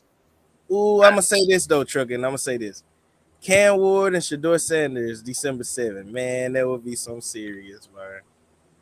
It's gonna happen, bro. Ooh, that would be some serious. It's gonna happen. It's gonna happen. That's what it's gonna be. It's gonna happen. Dylan Gabriel too would be a good. It'll make it a good matchup. It's gonna be lit. It's gonna be lit. It's gonna be lit. You know what I'm saying? That's what I'm saying. You know, 49ers. You know what I'm saying? Come in there.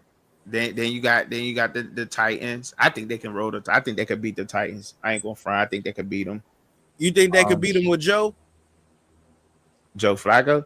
Yeah. I think they could beat the Titans with Shador, dog. Mm-hmm. Just Cam said we beat the 49ers with PJ Walker. Thank you. They just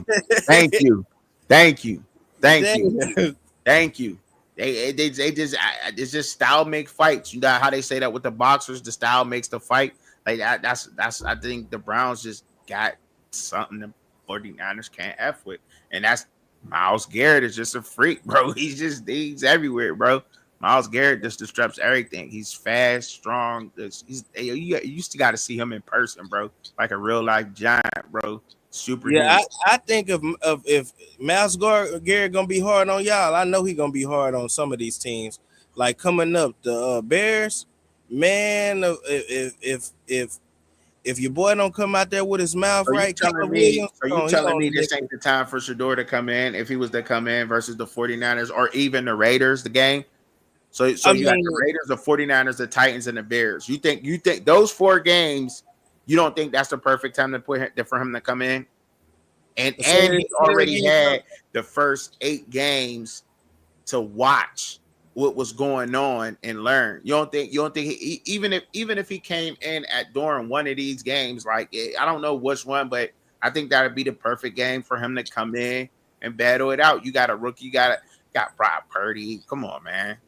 I mean, I think that's a good defense to learn with. And then at the Titans, I think that's another one. Then the Bears, I think that's another one. Even though I think the Bears is going to be a little bit tougher this year, but still, you know what I mean? Yeah.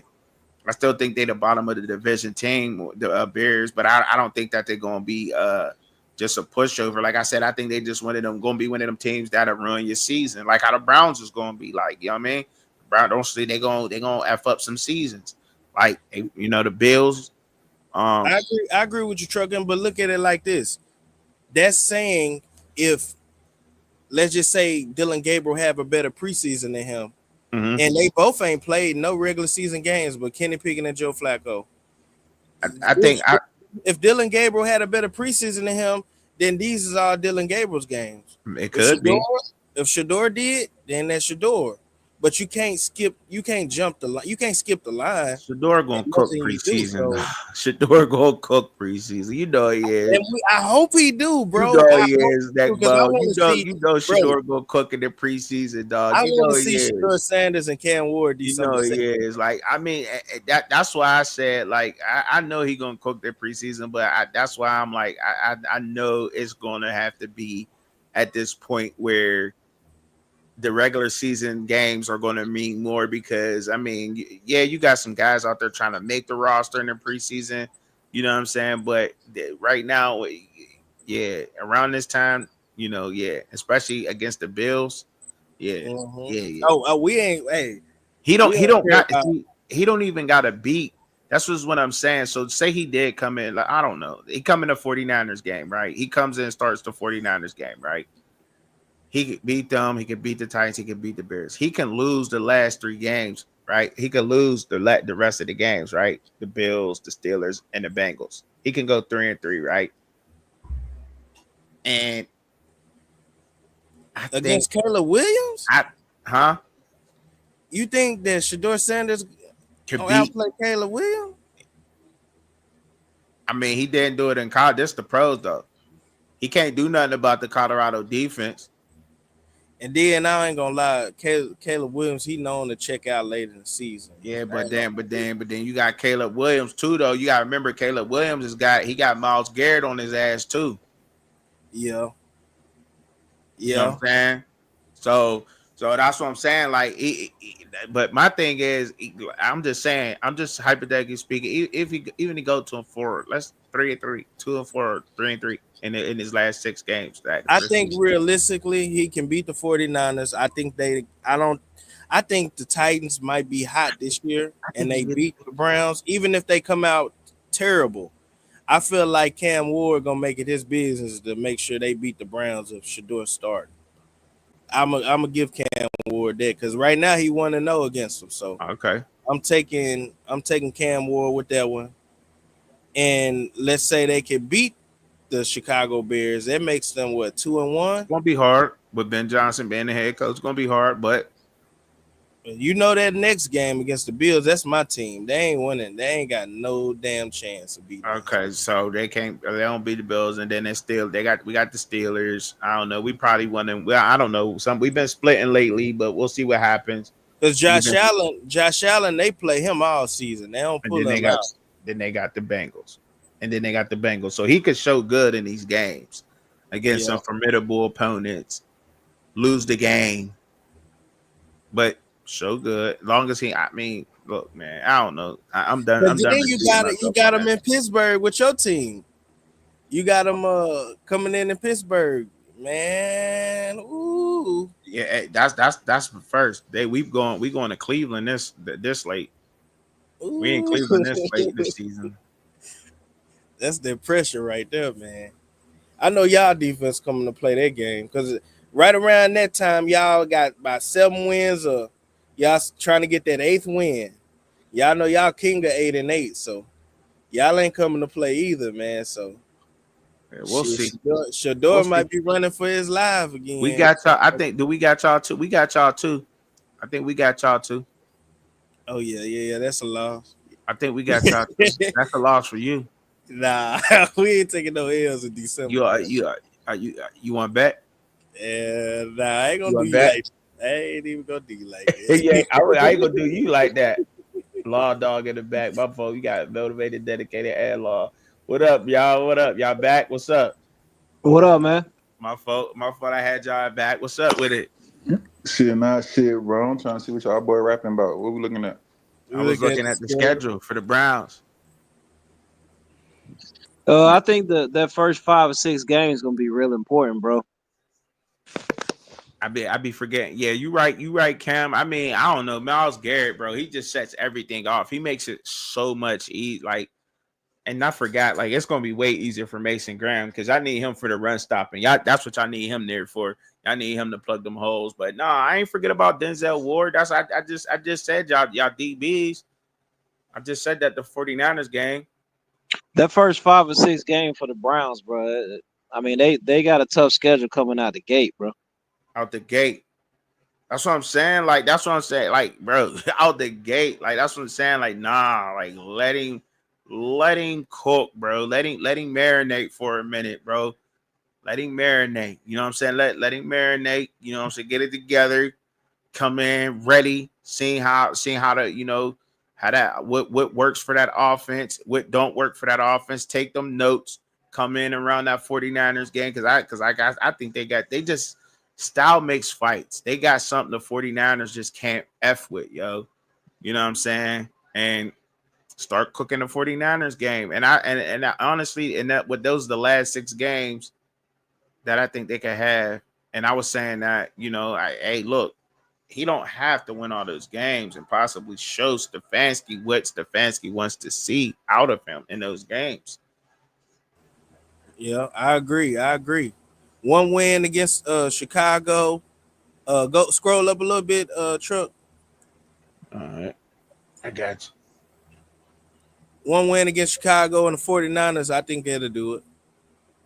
You know what I'm saying? Like out of them last 6, Because you know what I mean? saying he would start that coming in that that's his first start, San Francisco.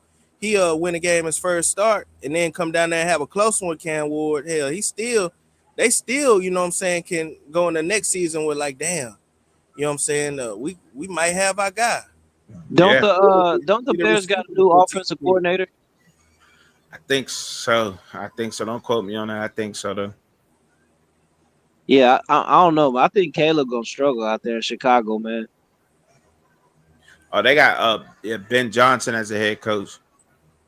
Did they get a new OC? They run the same offense, or they run I can't. Well, he is I think he's going to take over play calling. If I'm not mistaken, I think he's going to take over the play calling.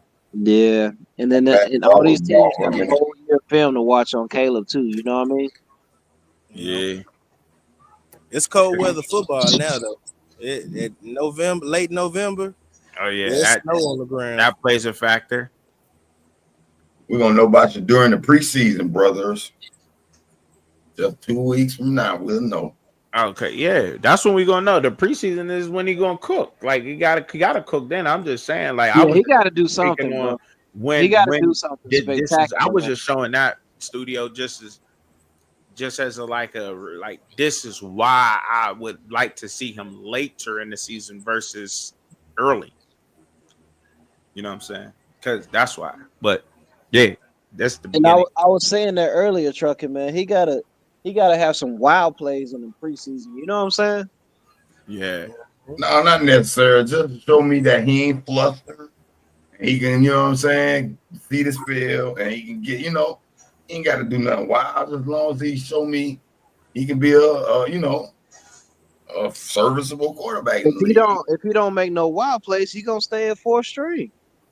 He said it himself. He got to get him. He said it, man. Y'all got to watch that press conference, bro. Y'all got to go watch that press conference, bro. I think it was a great press conference, bro. I do, bro. I think it was great, bro. I mean, he kept it real. He was himself. They even asked him about the speed, and he ain't back down from that. He was like, yeah, shouldn't nobody be speeding? You know what I'm saying? He kept it real. Like, I ain't gonna lie, bro. Like, I had seen the clip at first, and I'm like, yo, like, why do you answer that question? But I don't even know why they could. Obviously, they did that for some reason. To try to, make it look bad. But I looked at it. They did that for clicks, bro. Yeah. And I'm like, why would they say that? And I'm like, all right. So I had to watch the whole thing, and he kept it real. Like I said, he kept it all the way real. He literally let everybody know, all of his fans, like, y'all, like, look, this is the way it's going. I'm gonna have to make some wild plays to get on board here. You know what I'm saying? I got to make some wild plays when my number's called. That's what it's going to take for me to see the field. And then on top of that, like, I still got things that I need to learn, you know what I'm saying, in this offense, and let alone I'm studying our defense too. So I got to watch our defense too. Like, we got some dogs. Like, you got to remember who he's playing against, like, with that number 1 D. Like, that's no slight. It's no slight, bro. They got some dogs, bro. Like, and I don't think it's all on him. It could be the offensive coordinator. It could be him, you know what I'm saying, the offensive line not picking up and him having to run backwards and take sacks. It's a lot of stuff that come into play, like, if he's going to be successful in this preseason game. I really hope they give him a good first shot at making good passes, though. I don't want to see him, you know what I'm saying, taking sacks every 2-3 seconds, man. I don't want to. But it's a possibility that could happen. That's a bad organization. Right? That's what you want to see out of him, right? You want to see Shedeur. You want to see him not do the things he did at Colorado, right? You want to see him stepping up, not drifting back, throwing up in the pocket. You want to see him stepping up in the pocket, his footwork, making the passes. Because we know his timing is right, his accuracy's good, but throwing the ball away, living to play another down, or possibly even taking just dumping it off to your just run the offense just like everybody else do. You know what I'm saying? Run the offense. If he flunk out in that preseason, y'all, if he flunk out, they're definitely going Kenny Pickett or D. Watt just to finish the season off. If he can't get nothing off, like, bro, they not finna go to him late in the season, bro. Or Dylan Gabriel, bro. He gonna cook in the preseason, man. He gonna cook. That's why it's important, bro. It is important for that man to come out there and stand up straight. He gonna cook in the preseason, bro. He gonna cook in the preseason, bro. He I gonna think he's cook, gonna be bro. good. I think he's gonna be good, man. Like I said, I want him. I want to see him throw the ball down the field, though. You know what I mean? Step up in the pocket, make good passes, do what Mm-hmm. he's supposed to do. You know what I mean? And I was in the chat earlier, man. You know, with that Stefanski offense, when you run into play action, you got to make it look just like a run. Your footwork, you know what I'm saying? Your body language, everything got to be just like it's a running play because the defense is going to know if it's a running or if it's a pass if your footwork is different, you know? Mm-hmm. Mm-hmm. Yeah. I like so you mean like I think when I seen him, play action at Colorado, I seen a couple and it kind of I'm like, you can was that a play action? Was that supposed to be a play action? You know what I'm saying?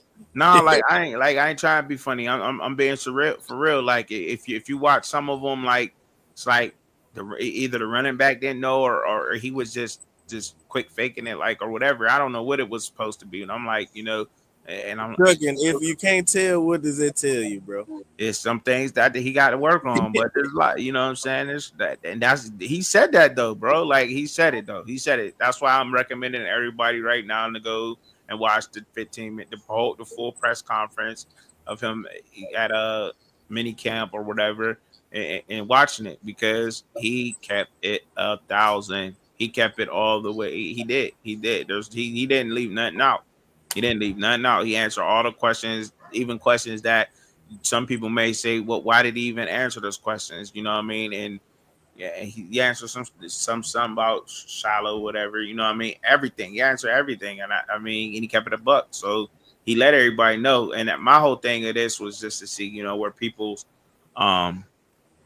minds was at, because I've been seeing out there some fans are saying, he need to get out of Cleveland. So how did some people feel Yeah, about that's how I feel. I it? feel he's in the wrong organization, bro. Okay. Why you feel you're at the I wrong feel like organization? he just set up for failure, man. They all these quarterbacks that they done gone through, they obviously don't know what they're doing when it comes to the quarterback position. I mean, I think he could shine on another team with another system that could, have their system in place, but then cater things toward his skill set. You know what I'm saying? So I And think. Mhm. and I think he would shine with any other team but Cleveland. I just think Cleveland, as far as quarterbacks, is like the sunken place, bro. Yeah. Yeah. I look. I can't nearly disagree with that. I think Deshaun. I think Deshaun Watson just took a whole lot of money up out of them. That and they obviously you can't let him go. The cap hit is going to be crazy. And then all the money you got tied up into him. Because you thought what he was going to be. Because I mean, let's keep it real. He was good when he was going up that way. He did have some phenomenal years down there. Texas showed really good with the Texans and as being a franchise quarterback. So you can't really blame him on that. The things that happen and the success, but it's different up there. It's different. It's different up there. The AFC North be different. People be sleeping on the North for real, bro. That cold weather. I don't know if he was I don't know if that had a factor to play with it. I don't know. Some people may say it's the cold weather. The division, the teams you got to see, or whatever. I don't know why he couldn't get it together up there in Cleveland. Because I thought he was. I thought Deshaun Watson was about to go up there and put in some work. To be honest, if I'm Hey, being Trucker. honest. Hey, Trucking Trucker. Law said he in the back. Who? Law Dog said he in the back. Yeah, yeah. I thought he already came up. I had Law Dog Yeah, I up. got him up, bro. There you go. What Hey, up? Hey, this is what I was gonna ask. Hey, so motivated. Do you seen this? You seen the day Shedeur had today? Do you give him credit for that? yeah, I get him credit for it. He balled out. Okay, bet. All right. But hey, you ever seen the high school athlete that's, I mean, he just way more talented than everybody, but he can't get out the hood. Like, he can't stop selling dope.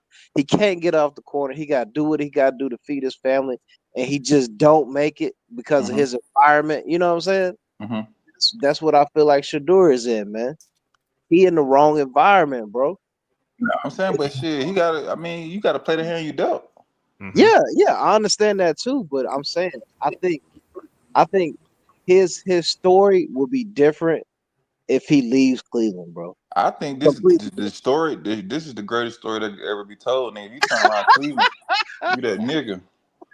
Right. You gotta put some Stop sauce on calling it. the Shedeur, man. Put some Stop sauce on it. coddling him. Man, a pro now. Just saying, that nigga, he made Cleveland something, nigga. You the baddest, nigga. Cleveland been sorry, nigga, all my life. Yeah. I literally, nigga. Well, they were all my good a life. little bit, but they always had bad luck. I remember Bernie Kosar, not Bernie Kosar, but Ernest Banter fumbled at that goal line. I was like, man. They just can't get right. That's what I'm That's what saying. I'm saying. So if he the nigga that can get them right, if he the nigga that he the chosen one. Hey, can I? Yeah, hey, Chubby, the you way still on y'all this was topic? jogging on, he should be able to take Cleveland to the next heights. Hey, Chubby, you still on?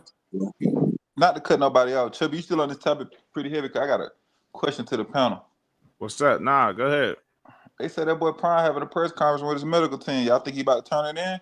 Oh, wow. I think he will use that as an excuse. Oh, He wow. Yeah. Now he If he better wins his medical kids team, gone.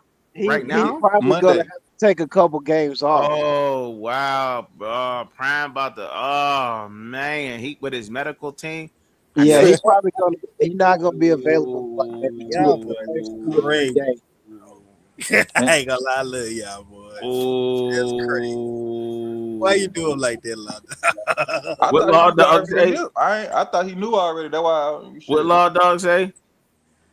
Would you say, Law? Repeat it. No, I said I thought you was hip to that already. I seen it in the comments earlier. I seen somebody come through in the comments. Shout out to him. I think it was A1. He said something about it earlier. We was kind of in the middle of the Shador topic or whatever. We was talking about Shador, but I did see somebody pop in with that we beat. No, it wasn't we beat. He said if Shador has to go and just tell him to manage the game. He might not be available, because of his condition. If it's getting worse, he might not be available like the first 3 or 4 games. He might Wow. Wow. Shador will be a Pro Bowler within 3 years back. Now that's hilarious. Then I didn't, bro. To answer your question, Law Dog, I don't think he gonna, bro. I didn't think when I seen that earlier in the Discord, I don't think he gonna retire. I didn't think it was retire talk, but the way y'all just put it, bro, man, that's crazy. If he but the only reason why I'm skeptical, I'm hoping he don't retire because it's like I got money on this and I ain't trying to let these niggas run away with their cheese. So with that being said, though, I mean, even bigger than that, I hope everything's great. But he came to the Big 12 media day and was like, I ain't talking about that. And then now for him to hold a press conference and with a representative from Colorado. Yeah, it might be getting worse. That's what I'm saying. His condition might be getting worse, bro. Is it? Oh, well, has anybody even came out and said what's wrong with him? I know he got the toes amputated, but he got blood clots, bro. Yeah, that's what happens when you get amputations. You got to watch those. But he be walking around, he be working out and everything, and he be doing everything right that he's supposed to do. But he probably could do that shit at the mansion, nigga. It probably take a lot more to be a coach. I think he's supposed to be sitting down a lot more than what he's supposed to be. Honestly, I don't know. I could be wrong on that, but I think so though. But so what you think, Tubby? Oh, first off, I want to say, prayers out to Coach Prime before I say anything, right? You know what I'm saying? I want to say that first. Prayers out to Coach Prime. Shit, man. I think he just look. Blood clots is nothing to play with, bro. Damn. College football is fun with Coach Prime. I hope he don't do that. He make it fun. He make it funny. My thing is he came out in the press conference. I'm thinking why would he with his medical team? He's definitely about to go on some kind of medical leave and make an announcement. Again, he been gone the whole summer. Yeah, I think he's about to be official or something. I think he's about to make it official. They just gave him a contract, so I don't think that. He said, I was reading something. He said he ain't even met some of the players yet. He ain't met some of the players yet. Yeah, I mean he hasn't been in the facility in what 3 months. But that's normal for him though, y'all. Y'all don't remember the players coming out saying that they ain't even seen Coach Prime that when was they from was the in the previous. last. That was from the previous. Yeah, that was that was the dudes that was leaving anyway. A lot of them dudes that was leaving anyway. I mean, Shit, man. I mean, it ain't good. You know what I mean? For nobody in this case, bro. I don't even know what to say for. I'm lost for words. Law for real, for real, Bro, I'm saying, bro, that shit gonna hurt, bro. That boy get out of there. for real, for real. You want me to keep it a buck? Like I'm lost for words. Like that's crazy. That's crazy. Prime might be out. Hopefully, it's just the first, 3-4 games he had to take a leave of absence. You know what I'm Yeah, saying? something like that. That's what I was figuring. You know what I'm saying? Like he might be like, look, y'all. You know what I mean? I But see, might that shit miss, made me a feel quarter of bad, the bro. season or something. And let me tell you why it made me feel bad. Cause like I don't want I to get no think boy if he no can, reason. See, Law upset because he got money on these games. Yeah. I think if he could go to the Big 12 media day and talk, I feel like he can coach. I don't feel like he gonna throw in the I think towel he's like back that, in But man. college. I think he's back Neckbone, you in got to remember, college bro. after his He been having these you know, issues for like years, bro. older. I don't think he's going in the towel, y'all. I don't think he going out like that, bro. Yeah, I mean, yeah, Justy Floyd. He might. Oh, so he back in Boulder. Yeah, they say he got a press conference coming up on Monday with the medical team. I don't know if you heard about that. You heard anything about that, Justy Floyd? I ain't heard nothing about it. That's crazy though. That's Bro, crazy. just type in Deion Sanders in Twitter, Chubby. I Uh, think I think he gonna go to that medical meet press conference Monday, and then Tuesday he gonna be on the flight to go see Roxy Tuesday. Everything gonna be all right, man.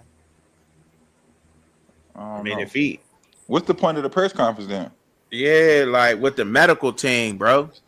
Maybe he coming out there in a boot or in a wheelchair or something just to get off his feet. With the medical team. Yeah, I don't see like It's you the ain't gotta reason tell why us the no team shit is like there. Yeah, yeah, he they're don't gonna owe us be there to he talk If to don't the you owe us go player. on that. a press conference with your medical team and the lawyers and all of that, I mean, you It's the know, reason why they there. Yeah. He'll probably be coaching on a 4-wheeler or something like. I never know. I'm thinking of something big and positive. I don't want to, doing yeah, that. I feel you. He look like he's skinny, like he lost a lot of weight too, man. But I ain't saying nothing, man. He just saying back. He said he's back and feeling great on the 25th of July. He back and feeling great. Look, it could be you right. It could be him just saying, look, you know what I mean? My doctor's is here. You know, I might have to be in I might have to get me a souped up rascal to go up and down the sidelines, but I'll be there. Cause I don't know, you know That's what I'm what I'm saying? I don't think saying, he's bro. gonna Why he gotta do why that's what I'm saying. That's well listen, like I say, my honest guy, I wanted to be even killer boy to boy. I want him to be out there. I don't want to give him no reason to have a reason to play even harder and this for prime and all that shit. I just think they already go crazy about the nigga. If he got to do a 3-4 month absent leave and it's the we doing it for prime, oh my god, bro. The fan, but you ain't gonna be able to say nothing, nigga. no, it's over. You ain't gonna be able to say nothing about no game. That's gonna be a totally different motivation for that football team too. I might have to take back my 4 win. Nah, I'm still 3-9. Whether I he on the don't side. know, bro. That's gonna be a totally different motivation, bro. You know what I'm saying? If he got to go out, I don't know, man. Well, Like, listen, I think the motivation gonna be different. But yeah. even beyond that, I think the team gonna be coached totally different. That's my problem. Oh, okay. Okay. I think they're gonna I be just coached don't see better, no and I don't like playmakers. that. I don't see no playmakers on that defense. Not one. Yeah, Alden you Walker right. pretty solid. I have to agree. You know what I'm saying? Yeah, I sleep on Alden Walker. That bitch be coming off that Father edge. God. Right now, I ask you, Father God, Alden look Walker to be coming off the edge. comfort Yeah. Coach How Deion many Sanders, sacks Father he had God, last wrap year? him up in the You blood said of your what? son, Jesus Christ. Watch over him as he's going through this tough time. Whatever's going on with his health, Keep make praying he be for him, better. bro. In the See, name of that's the Jesus. thing. They be Amen. like, whatever going on with his health. Why not just come out and say it? I feel like Nah, everybody I mean we don't know. I confused. just I did that because that's who I am. You know what I'm saying? I did Oh, that. oh, my bad. Oh, you did that? Yeah, I did. No, you good though. You good. You good. Y'all good. Go ahead. Hey, I but No, how but many? they be like that too, though, bro. They don't be want to come out and say what it is. I know AR said blood clots, but I mean, Is that's what's wrong with him though, y'all? For His real? health complications from his surgery. Yeah, he's Yeah, got bro. Yeah, bro. When you get things done like a lot that, of issues, bro. amputations, bro. Like there's limitations and all that, but that Yeah, I took care of amputees for 2 years, man. Oh, so you definitely know what it is. Yeah, I took care of amputees Okay.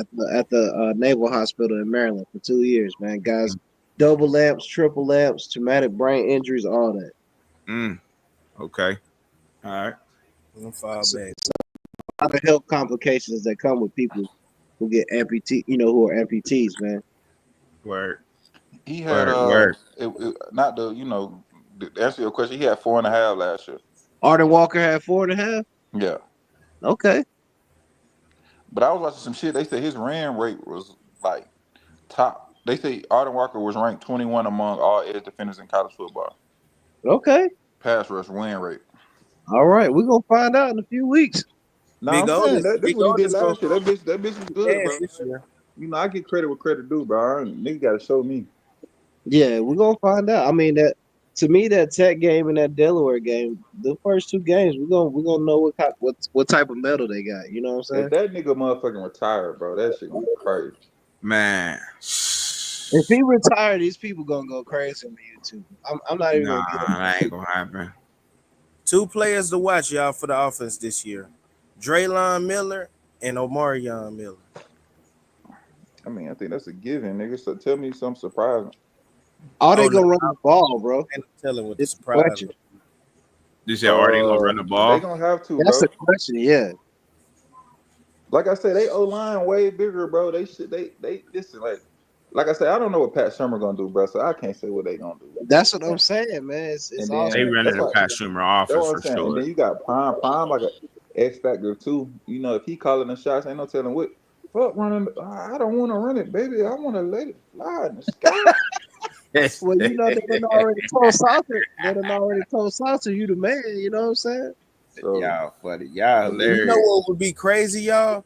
If he come out in that medical meeting and say, "Man, we're gonna let Sean Livingston take over as the head coach, and I'm just gonna come when I can come with my health." That'd be he crazy. ain't gonna say no shit like that. Prime got too much pride.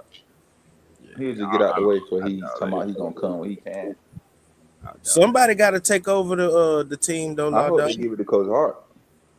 Oh man, come on, dog. Like give it to his dog. Oh, That's what he should do. Coach Hart. Yeah. Man. Shit. Well, look, man, I'm finna get up all. I'm finna end this, y'all. I'm finna get on Oh, you football. rolling out? All right, bro. All Yeah, I'm right, bro. finna roll all out, right, sir. man. Appreciate y'all coming through, man. Kicking it with Yes, me, man. sir. Yes, sir. I gotta get up. I got a baseball tournament to get up in, man. I got a baseball tournament in the morning, man. Gotta go finish that out. Appreciate y'all coming through, man. All the new viewers that came up in here, kicked it. I appreciate y'all for tuning in. You know what I'm saying? Make sure that y'all subscribe, hit that notification bell for sure, man. You know what I'm saying? So y'all know when I'm dropping videos or my shorts or whatever that's out there. Go check out some older content. Appreciate y'all for coming in, man. So I always end it off. I always say this, man. I must keep on continue saying it. Pray for me. I pray for y'all. Peace.